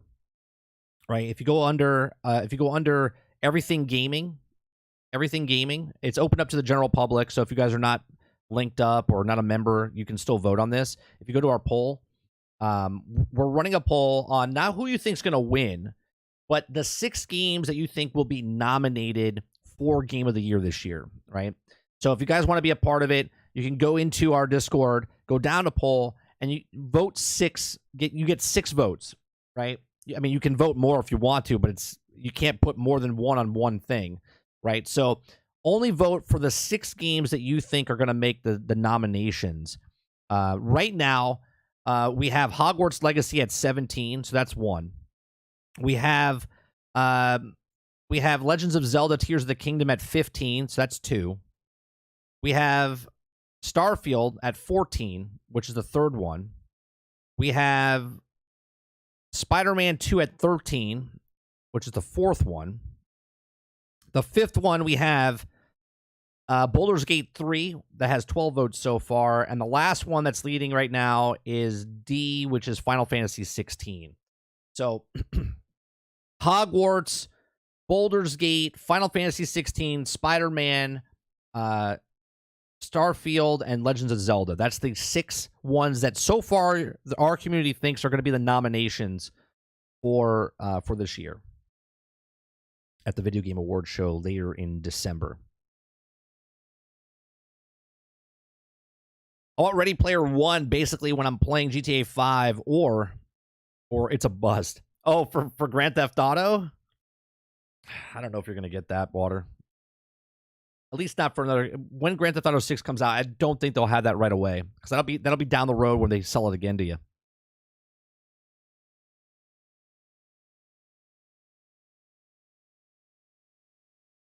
How many more millions of copies do you think this will sell?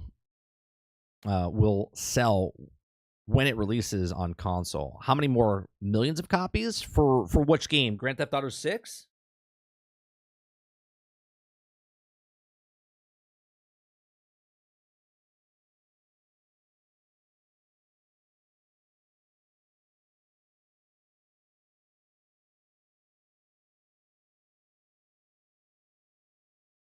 I'll have to watch that afterwards. I see it, but it's not playing audio. I'll have to open it up.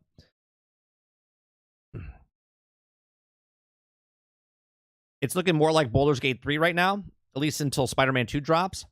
I don't know. I think Baldur's Gate 3, I think might take the not let me preempt this and saying I don't actually care who wins, but I think Baldur's Gate 3 might come in and just steal the show. I think Baldur's Gate 3 might win Game of the Year over all the other games, but I really don't care who wins. I think just the nominations, that's all we're talking about.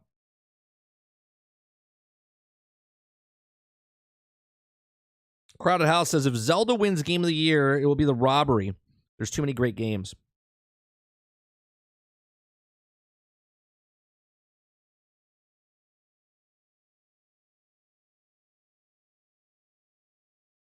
I mean, you gotta look at it, right? I personally think, I don't know, man. I haven't played enough of Baldur's Gate 3 yet. I haven't played enough. By the time the Video Game Awards show comes out, maybe I'll complete the game. But right now, my go-to right now is Hogwarts Legacy. I'm not a Harry Potter fan in any way, shape, or form. I just think what they did with that game is just phenomenal. Like everything, sound design. I'm judging the game that I've played. I haven't played Legend of Zelda. I haven't played Starfield yet. I'm not going to play Spider-Man 2. I will watch Spider-Man 2 or whatnot. I haven't played Final Fantasy 16. But I look at with my eyes when I watch people play it and see the certain things. Hogwarts to me, with the voice acting, the sound dialogue, the sound design, the music, the story, just everything about it. Hogwarts to me is the leader right now for me, right? But again, I haven't put enough time into Baldur's Gate. Final Fantasy 16, I think, is up there, but I don't know if it gets the win.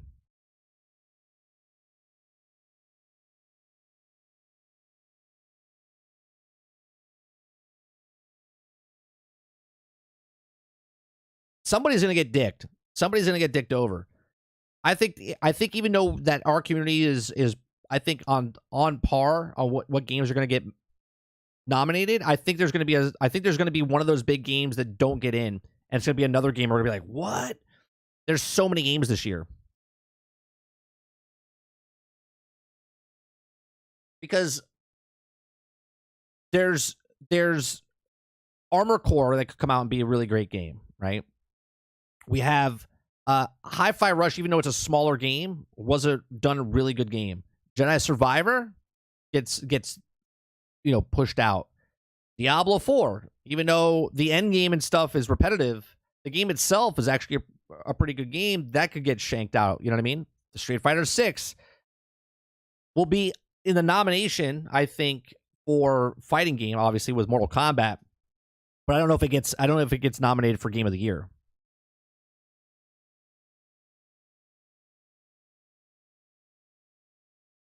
Hogwarts was such a breath of fresh air. Yeah, it was nice to see with all the problems that we had with game delays and whatnot, and then it got delayed multiple times, but it came out and it just nailed it. It just nailed it.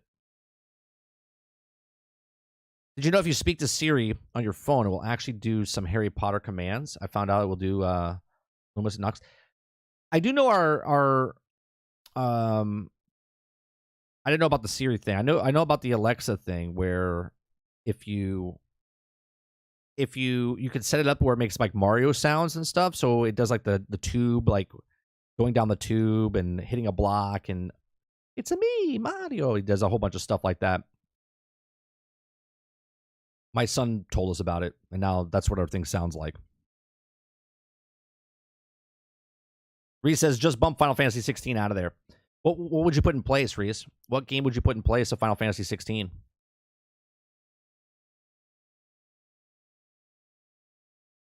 K-Titan, we looked up what the requirements are. There's no requirements of like sound design, art design. It doesn't say. It's just a panel of people that get together and they pick their favorite games of the year. So it could be that people like RPGs, or they could like storytelling or action. There's no rhyme or reason. It's just the people that are in the business from the major outlets that are part of it.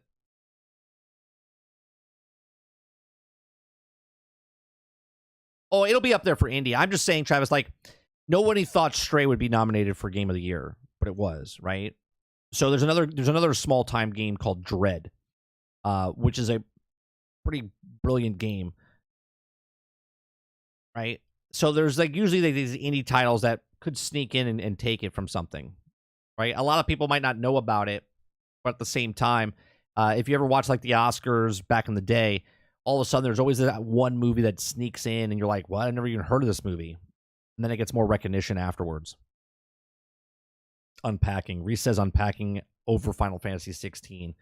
Yeah, I can see that, Reese. It's not in the same year though, so it can't be Unpacking. You're gonna have to figure another one. Unpacking came out last year. It's not in the same category.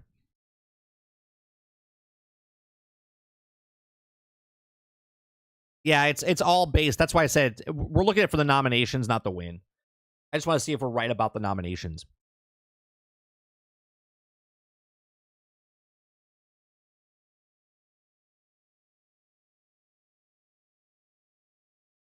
Lords of the Fallen, I don't think that'll get nominated. I don't even think it'll be in the... I mean, obviously it'll be in the running because it came out this year, so they'll have to look at it. I don't think it gets...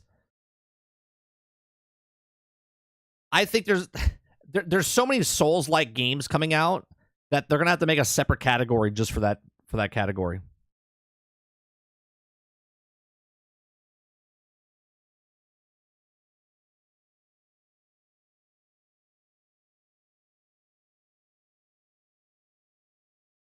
Dave Rose says, I respect Baldur's Gate, but definitely not for me.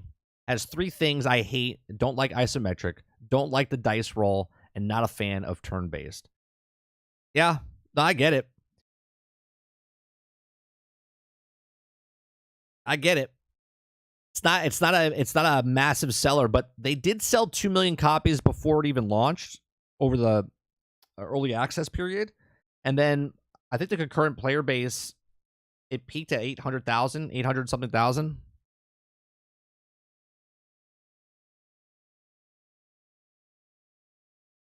Yeah, 814,000 it peaked at. Right now, there's 500,000 people playing. Right now, there's 500,000 people playing, which is pretty unheard of for an RPG game like this.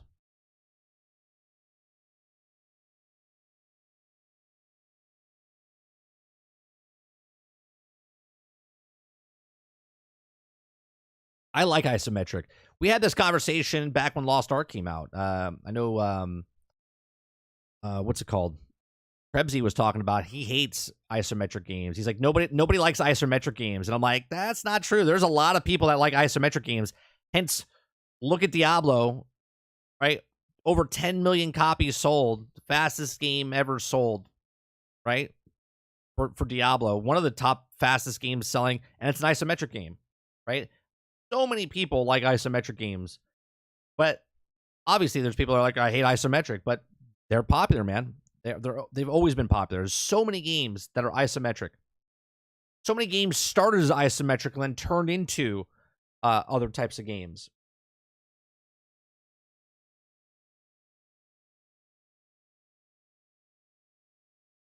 Crowded House says, I respect Zelda.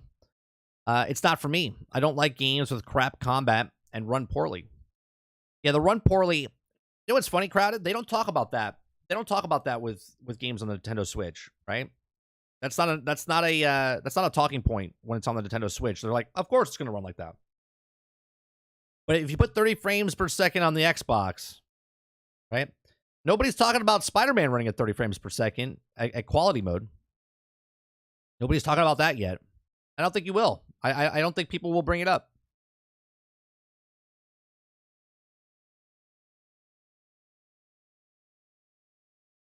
Papa says, I'm playing through Diablo 2 Resurrection, and it feels like a dice rolling sometimes.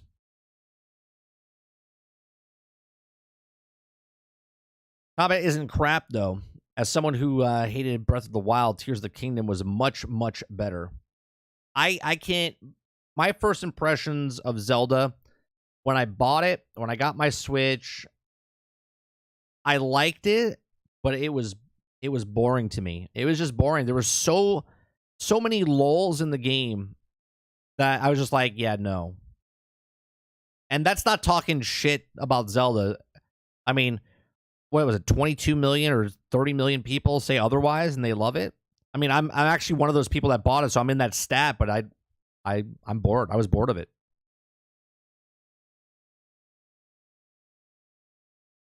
It's only 30 frames on a good day, Mike. 30. Speaking the truth about gaming, 30 frames per second on Nintendo versus Xbox and PlayStation. Yeah, no one talks about it though, Akuda. Nobody talks about a game that comes out on Nintendo because it's 30 frames because that's what it was. People can't play a game at 30 frames per second, but then they go to Nintendo and they play it and like no problem.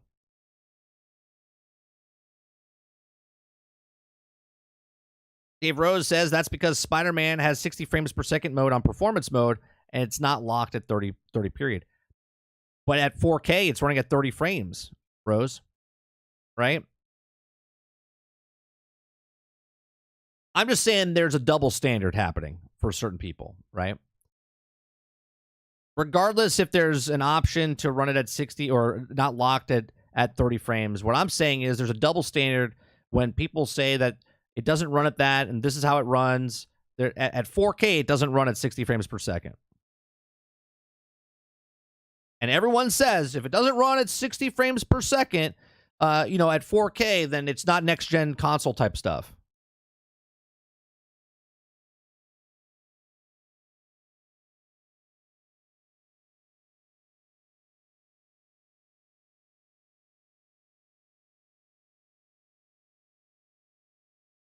What's really funny is people hand waving the issue of Final Fantasy 16 had dropping at 720p at parts. Those same people will get after you for the S for 1080p. That's what I'm saying, Reese. Right? It's not the same across the board. Rose, all I'm saying is, and I'm not saying you, I'm just saying there's people that are hypocrites that say, right, on Twitter, on the internet, in outlets, like they'll talk shit about one thing, and then not bring up the point of the other because it's on the console they like or it's because it's a franchise they like.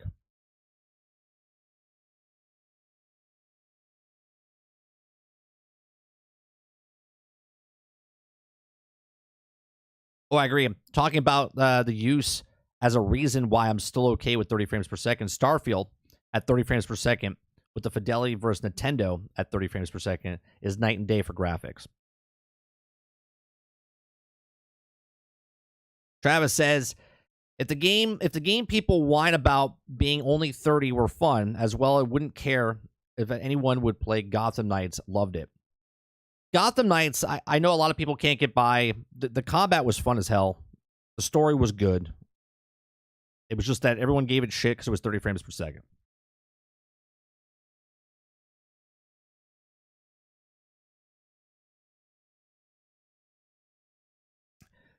Chief says, I think the Xbox or PlayStation never sold us on the whole 60 frames per second and up to 120 frames per second. 30 frames wouldn't be an issue.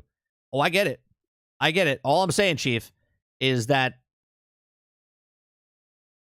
someone that calls one thing one way and then doesn't call the other because it doesn't suit their conversation. That's all I'm saying.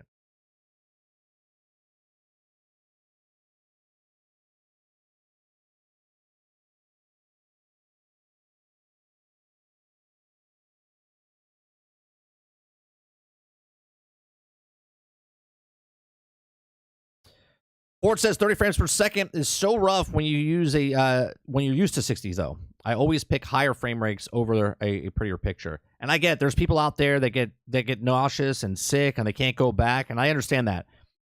But I think what needs to be understood is majority of the population is not that. The minority of the population that plays video games is one, people. Majority of the gamers out there in the vast market of gamers can't even tell the difference between 1080, 2K, 4K. Those are facts, right? When people go to Best Buy or wherever they buy a television set, okay, if they're not comparing it side by side, they have no idea what they're doing. Okay? And once they bring it home and they plug it in, if they're playing a game on their monitor and they don't know what the refresh rate of their monitor is, if they don't know what the feed of the actual HDMI cable going out from their system is, if they don't know what their television says is, and they think that's at 4K, they're like, oh, I bought a 4K TV, but they don't have a cable plugging into that TV at 4K. They think it's 4K. They think it's running at a higher thing. They can't tell until somebody that knows what they're doing comes over to their house and is like, I thought this was 4K. It is 4K. I bought 4K. Right? Happens all the time. All the time.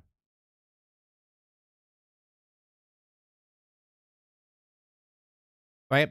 They'll play 4K 30. They think they're running 60. They think they have 120 hertz, 160 hertz monitor. They have no idea. The minority of people, which is the majority of our community, okay? The minority of the population is the majority of our community are people that know about 4K, 2K, high frame rates, right? And they can't play games like that.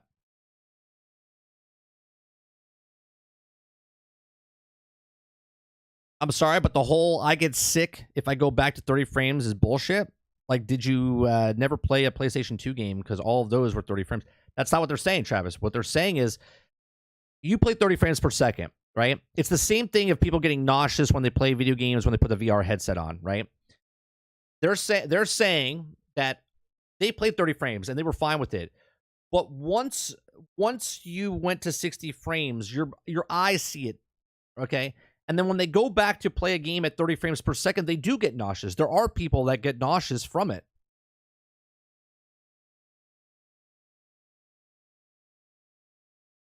Crowded House says also you really need at least a 50-inch TV to see what 4K is doing.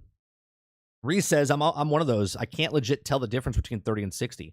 Right? There's a lot of people.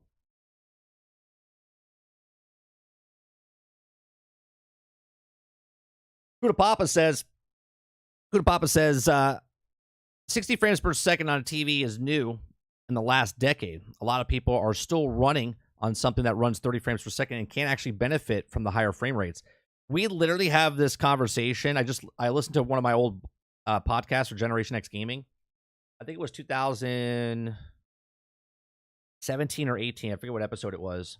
But we were having a conversation that they're making games and there's no games that support the 4K, right? People were buying 4K TVs, but they weren't making 4K actual content for the TVs. There wasn't 4K actual content for television shows or whatnot. It was so minute, but everyone was on the and that was just like 5-6 years ago.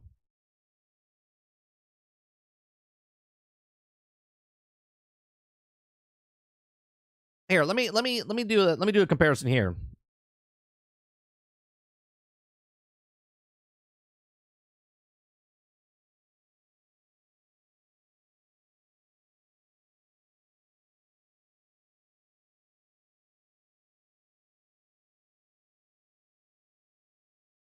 Let's see.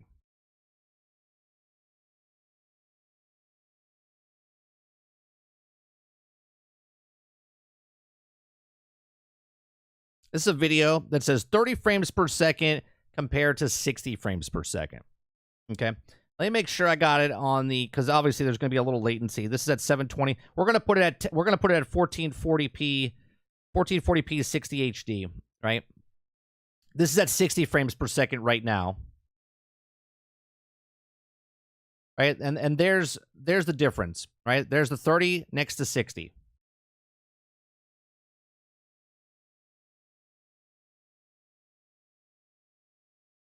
Now, here's the thing. I can tell the difference, right? This is what I did professionally.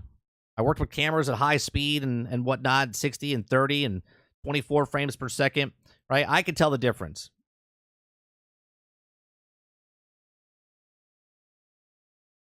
Right? It doesn't bother me. I can play games at 30. I can play games at 60. But I totally can tell people's eyes would hurt over a longer period of time if they were used to 60 and went back to 30. You get this like nauseous feeling. If any of you guys have ever put on polarized glasses, right? Polarized glasses.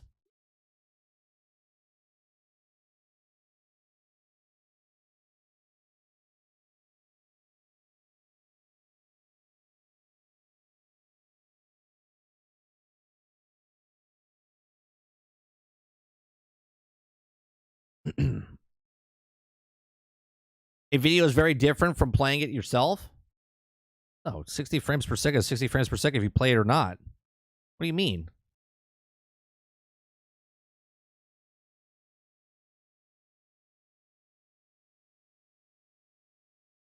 If you're playing a game or not playing a game, you're looking at a video screen.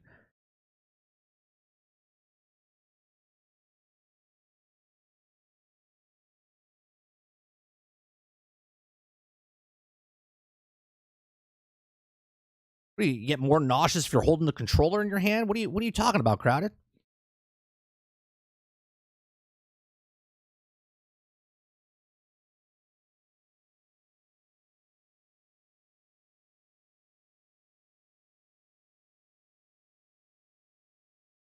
I see the difference when I'm playing high-speed reaction-based games. The higher frame rate gives you the advantage because the higher frame rates puts on the screen sooner. Right, but when you're playing you really tell when you're playing a multiplayer game, right?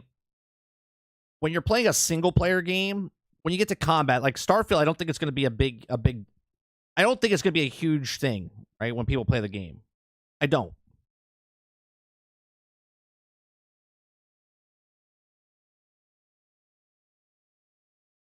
I can tell frames per second better if I play than watching. Because you're feeling the input lag, is basically what you're saying, Titan. Your eyes can tell the difference if you're looking at like side by side right now. If I just threw it up and didn't tell you it was 30 frames or 60 frames, most people wouldn't tell. Most people wouldn't tell. Right? 60 frames to 120 frames, you could tell the difference if they're side by side. But if they're not side by side, most people would not be able to tell. They would notice something's wrong, but they wouldn't know. Right, you're saying with the input when you have the controller in your hand. But you're proving my point, right? You're saying that you could tell the frames are better if you play than watching. And that's my point. Most people that just watch the game can't tell. Most people when they're playing the game can't tell even with the controller in their hand that it's off. That's the majority of people can't tell the difference.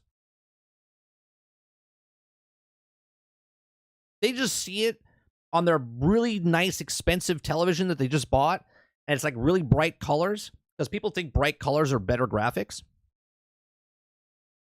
These are actual facts that people, this is why they make certain televisions have like the brighter colors, because it makes it look like it's a better picture.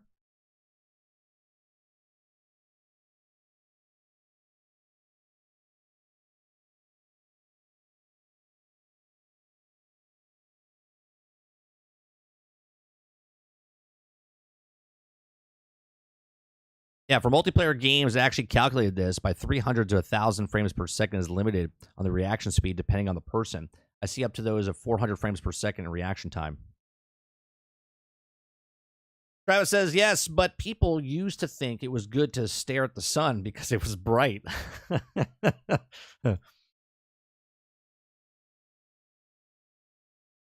A lot of people play first-person shooter games, and you can 100% tell in a game like Destiny or Call of Duty or Battlefield and stuff like that.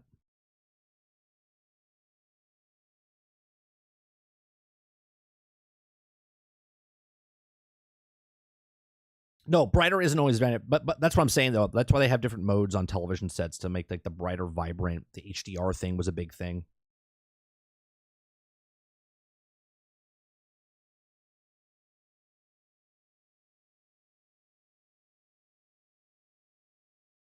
Most people, when 720p came out, right? This is the best. When 720p came out, remember those things that they used to have in Best Buy or any other place you bought a television set, where they would show you what you were looking at, and they would have that line go across, and they would show you like blurriness. They would show you like a blur compared to like 720p, and you're like, oh my god, I'm watching a blur on my house. But then they show you the 720p, and people are like, oh my god, it's so much better. That was when 720p came out, right?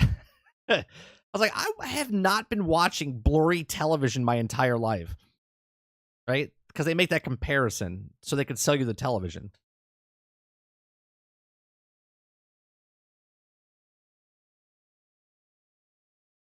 So to be honest, have you ever played a game you hate it and think it was running at 60 or 120? It would be great. Me personally, no.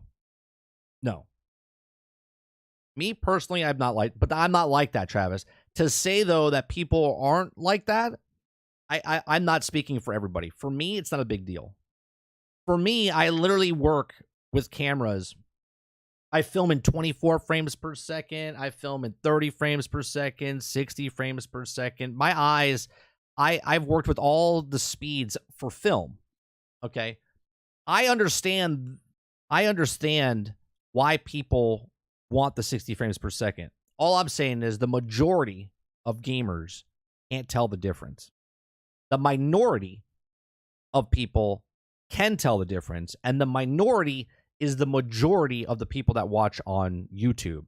So when you're in a chat like mine or like Lono's or Asmogold, majority of the people that are watching this type of stuff can tell the difference. Do know the difference.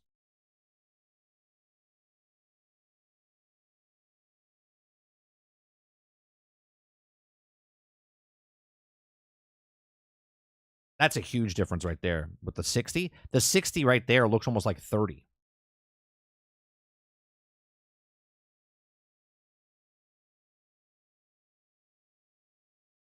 Here's a good you ever been a kid? I guess an adult.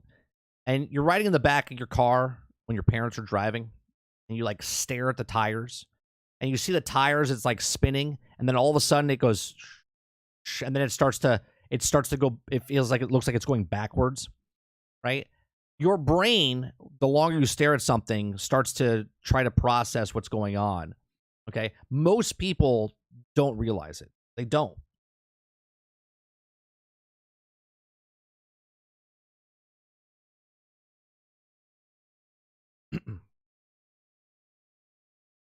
What was the game with the girl on the old motorcycle? Do you know what looked interesting? The girl on the old motorcycle. Oh, that just popped up on the screen? Hold on. This is PUBG. This is PUBG.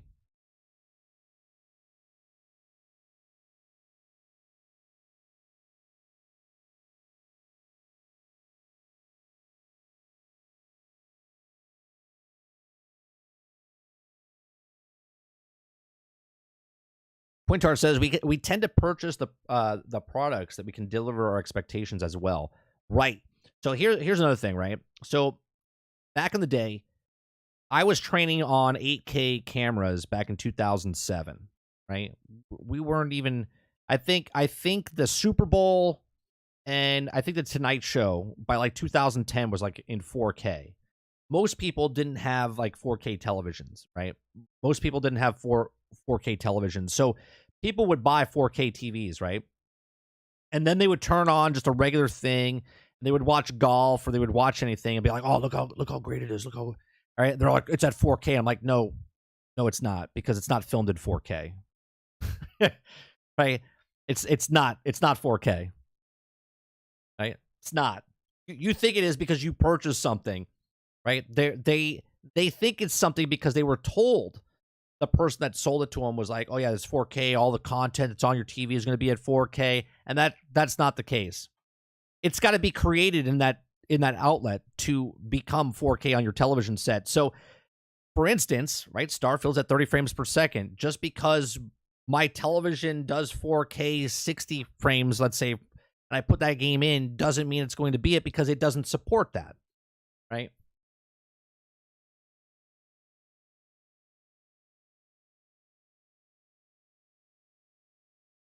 This is why companies spend millions on advertising, push the expectations, then people see expectations and buy. Right? They don't know.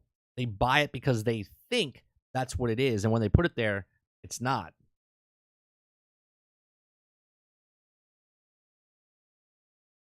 So you're saying they lied to us? Well, not really. Yeah, no, they definitely lie to you. They put it on the box, but what they don't tell you in the small fine print is that you need the content on your box. Right? If Netflix doesn't make 4K content, and then you put Netflix on because you have a 4K TV, and the content that wasn't filmed in 4K, you're not going to see it in 4K. You can't go to an IMAX theater, okay? Like if it's filmed in IMAX, then it's filmed in IMAX. Now they can blow it up, a regular film, and put it on IMAX, but it's just a bigger screen. It's not actually filmed in IMAX, right? It's got to be filmed with the 70 millimeter film to be put on IMAX as a real IMAX experience.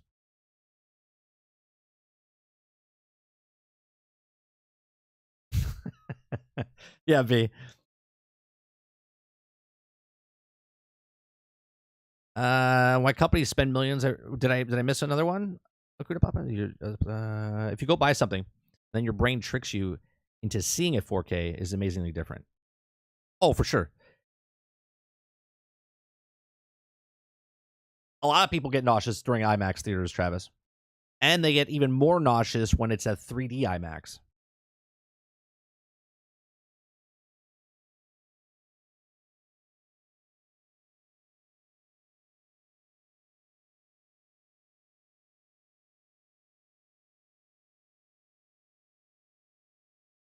What time is it? 12:15.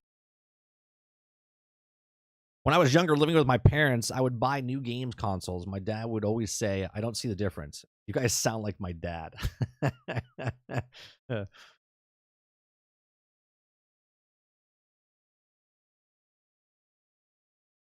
3D IMAX Plus, 3 hours of Dune. I actually might go see it. In theaters. 2 lines above the line you just read. Okay, let's say 2 lines. Selling resolution is psychological. 4K versus 1080p at a standard viewing distance is harder to differentiate when you're told 4K looks better than 1080p 500 times over the night. Yeah. But yeah. Here's the thing. It's brilliant. Okay. If I have a 1080p television, Okuda Papa, and there's no other televisions around, and I tell you that this television is 4K, and I show you some footage that was filmed at a higher, rate, and I put it on there, most people will be like, "Oh man, that looks beautiful." See the colors of those flowers, the waterfall, and stuff like that, right? They would be like sold, be like, yeah, this is 4K, and then they get it home and they're like, yeah, it looks great. And then someone comes over and goes, hey, I thought you bought a 4K TV. They're like, yeah, I just bought this 4K, and then you go to the settings and you're like, oh no, this is just 1080p. Those people don't know. They don't know. They're told, so they think.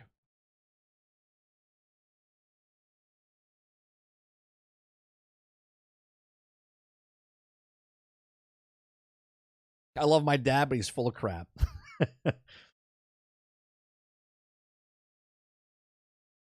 Uneducated people will rush out and purchase said item. Educated people do research first. Oh, yeah. Yeah. There's some things I don't want to see in 4K or even high def. Going to be nude beaches. I think it's fun. You can really tell. Here, let me show you. I don't know if you ever seen something like this. Let's see.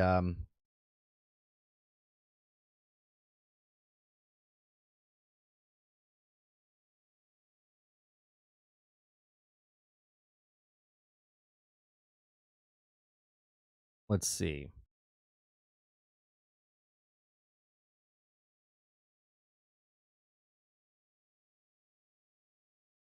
Now this is going to be hard to tell because you're looking through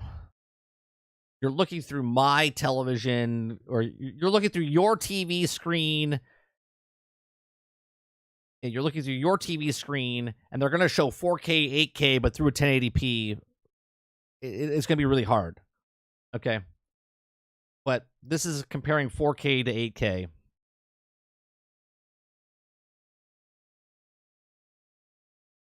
Does this do the comparison? Hold on, let me see. No, this is a bad one. I can't do this because they're not even showing the actual footage. Let me see if I can find something else.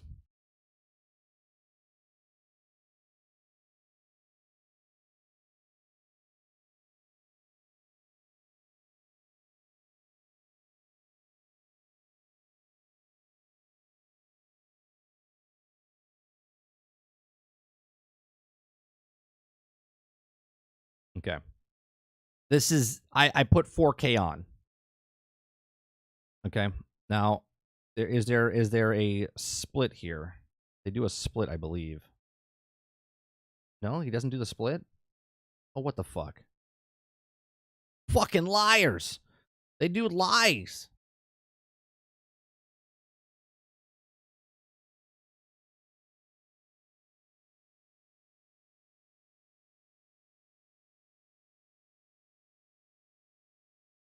That's high frame rate.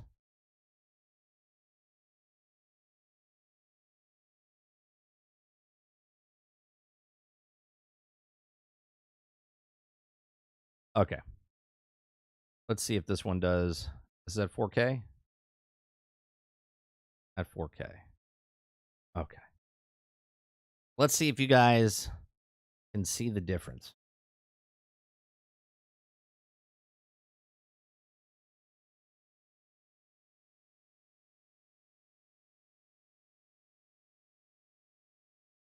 One's in 4K, one's in 8K. Here, let me see if I can even make it better for you. Hold on. Hold on. Okay, here you go.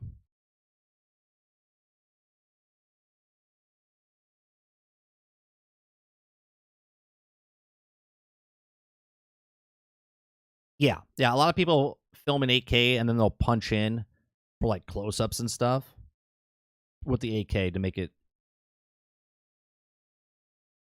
Here's a real easy way to do stuff, right? So if you're a low budget film, like Kuda Papa, you could literally go wide shot of a scene, right? And in 4K or 8K, you just do a wide shot. So if two people are having a conversation, instead of doing that scene over and then cutting back and forth between the two, you just do a wide shot, and then you would punch in and then just do the back and forth between certain things. Now, obviously, there's over-the-shoulder type stuff and what you do, but what a lot of low-budget productions do, they'll do a wide shot and then get all the B-roll and stuff like that.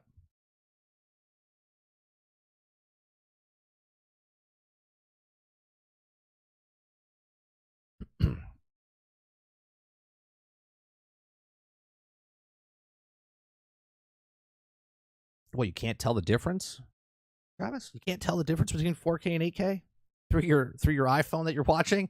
And I am running it at the 4K. It's at 2160 at 60p.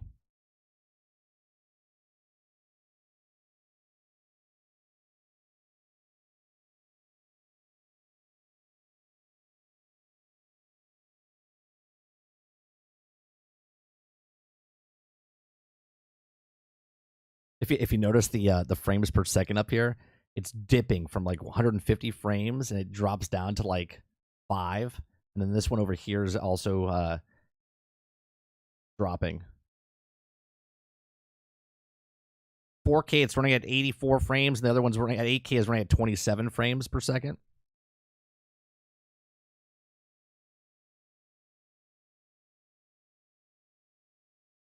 Here, let's look at this. This is what's the comparison here? FIFA 18 versus real life. That's a dumb one. That's a dumb one.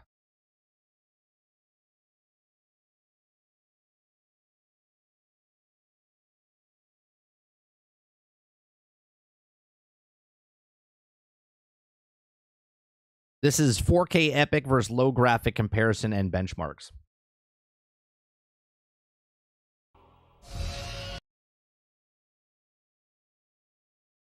Now, I would hope you could tell the difference here.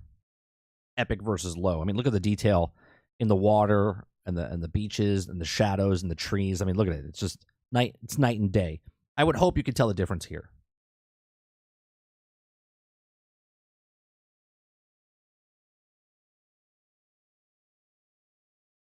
Now if people only saw the low part, right? They would be like, "Oh, it looks pretty good." Right? But then you compare it side by side and you're like, "Holy shit, the one on the right looks like ass." Looks like ass compared to the one on the left. Now, people want what's on the left side at 60 frames per second at the highest resolution, and that's what you want for what you're paying for, right? And that's what people want. That's what is expected, right? And then there's the S, right? So this is like what people are expecting, and then this is what they get, type of thing. And that's why people are upset about certain things. And I totally get it.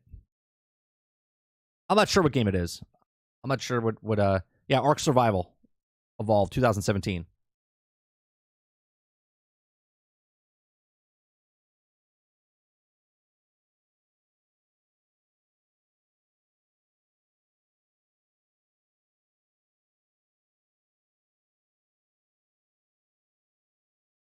Right? If you didn't know about the Epic part and you just watched the other one, you'd be like, "Oh, it's pretty good," right?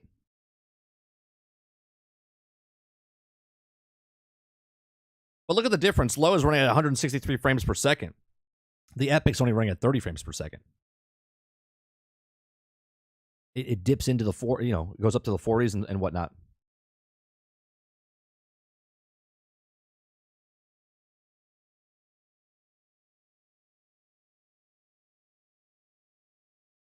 Sorry, some trivia. Did you know that Battlefield, you wanted to play multiplayer on low, one for frame rates, and two, because it would also put less bushes on the map. Oh yeah. That's why when you're sniping, you want to put on low resolution so you can see people hiding in the bushes and stuff. You did that in PUBG. You did that in a lot of shooting games. You don't want the detail when you're playing multiplayer. You want less detail so you can see it.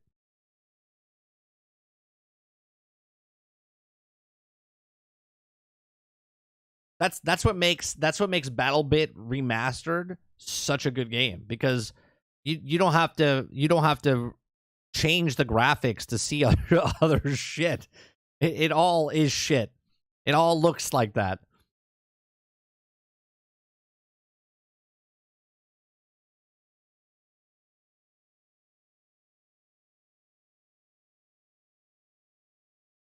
But 30, my phone, it's not at high def. How can I believe you?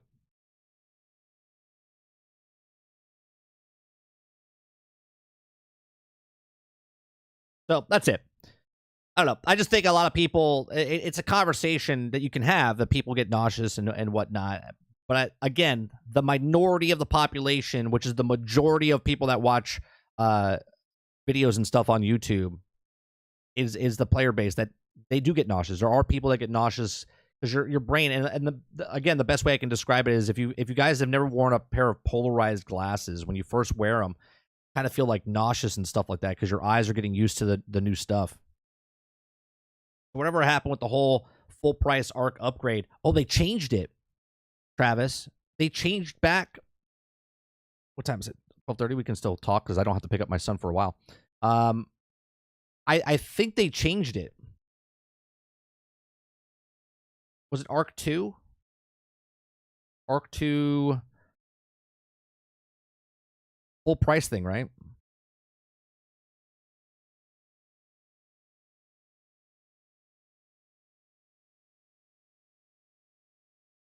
That's of April.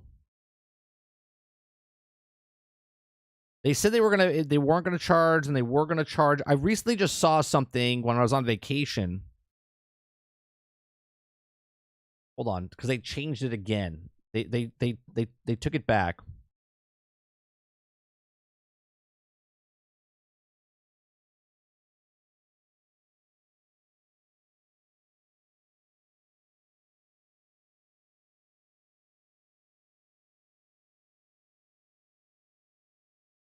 That's in March. A month ago, Arc 2 delayed, so they're turning off survival official servers and charging $50 for remaster. That's in April.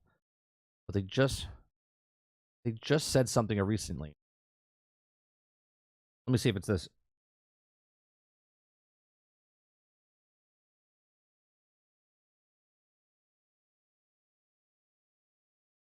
Past development on Unreal 5 being one of the biggest games. Release date. Platform.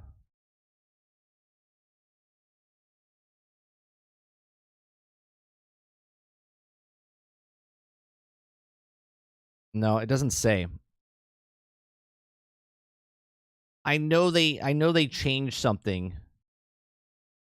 Play mods. Yeah, it doesn't say in this article. I know we talked about it in a news story where they were going to charge, or they weren't going to charge, and then decided they were going to charge, but then they went back and changed it again.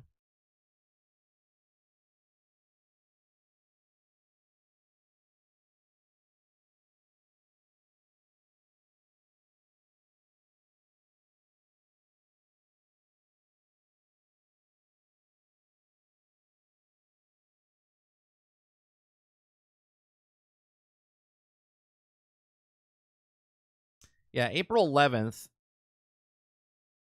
April 11th, we had a story on GXG, and it was Evolved Remaster will be a full price, and players aren't happy about it because they changed it, right?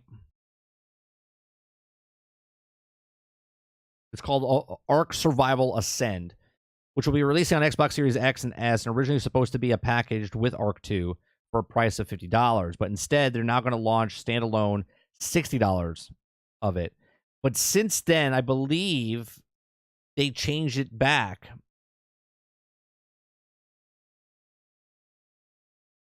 But I can't. 2 weeks ago, best. No, that's not it.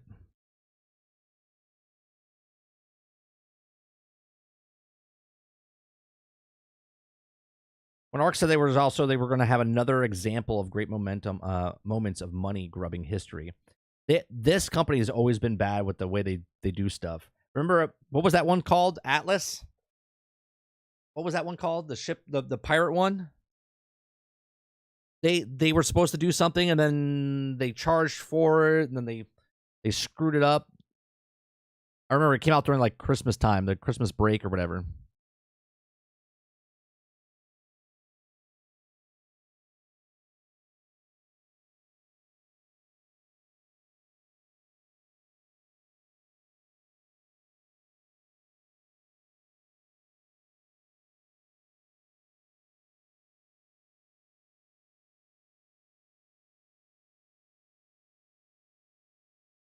Yeah, so it was supposed to be free. Ark Survival Evolved devs backtrack on free upgrade. Then they charged for it again, and they did something else, and I can't find the footage, the article.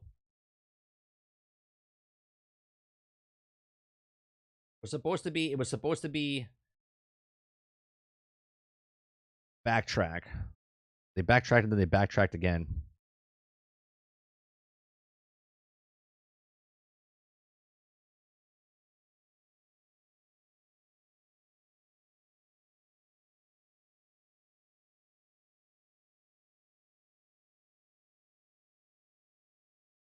Yeah, I can't find it now.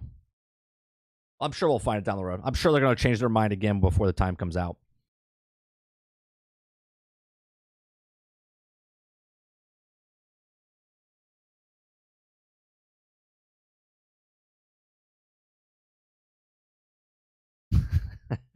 Yeah, they'll change it up. They'll change it up. Don't forget tonight, guys. Generation X Gaming weekly podcast that goes over a few of the top stories from the past week, and we rant along the way. Join me and Sarge as we go over news stories. We tell you games that we've played. We have a little conversations. You guys are more than welcome to be a part of the conversation as well. We do a Q&A at the end of the show. And we again that show starts at 8 p.m. Thank you very much for coming out this morning. We do these Monday through Thursday. From 10 o'clock in the morning to about noon Eastern time. We go over news stories, a couple topics.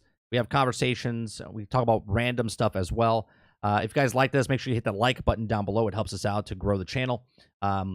If you like to go above and beyond that, become a subscriber. And if you like to go above and beyond that, become a member. Or you could be lucky enough where you get someone like Quintar or YouTube Gaming. YouTube Gaming. YouTube Lurker. They gift memberships. Stealth. Lots of our community members gift memberships. So Stealth, Quintar, Okuda Papa, YouTube Lurker. So a lot of people gift memberships here, and I do appreciate you very much for supporting and letting me keep doing this and entertaining you guys and having conversations and whatnot. So I appreciate it very much. I'll see you guys tonight at 8 p.m. Eastern for Generation X Gaming. I think we're at 359 tonight. I think episode 359 tonight, or maybe it's 360. I forget what it is. But I'll see you guys tonight at 8 p.m. Eastern. Peace.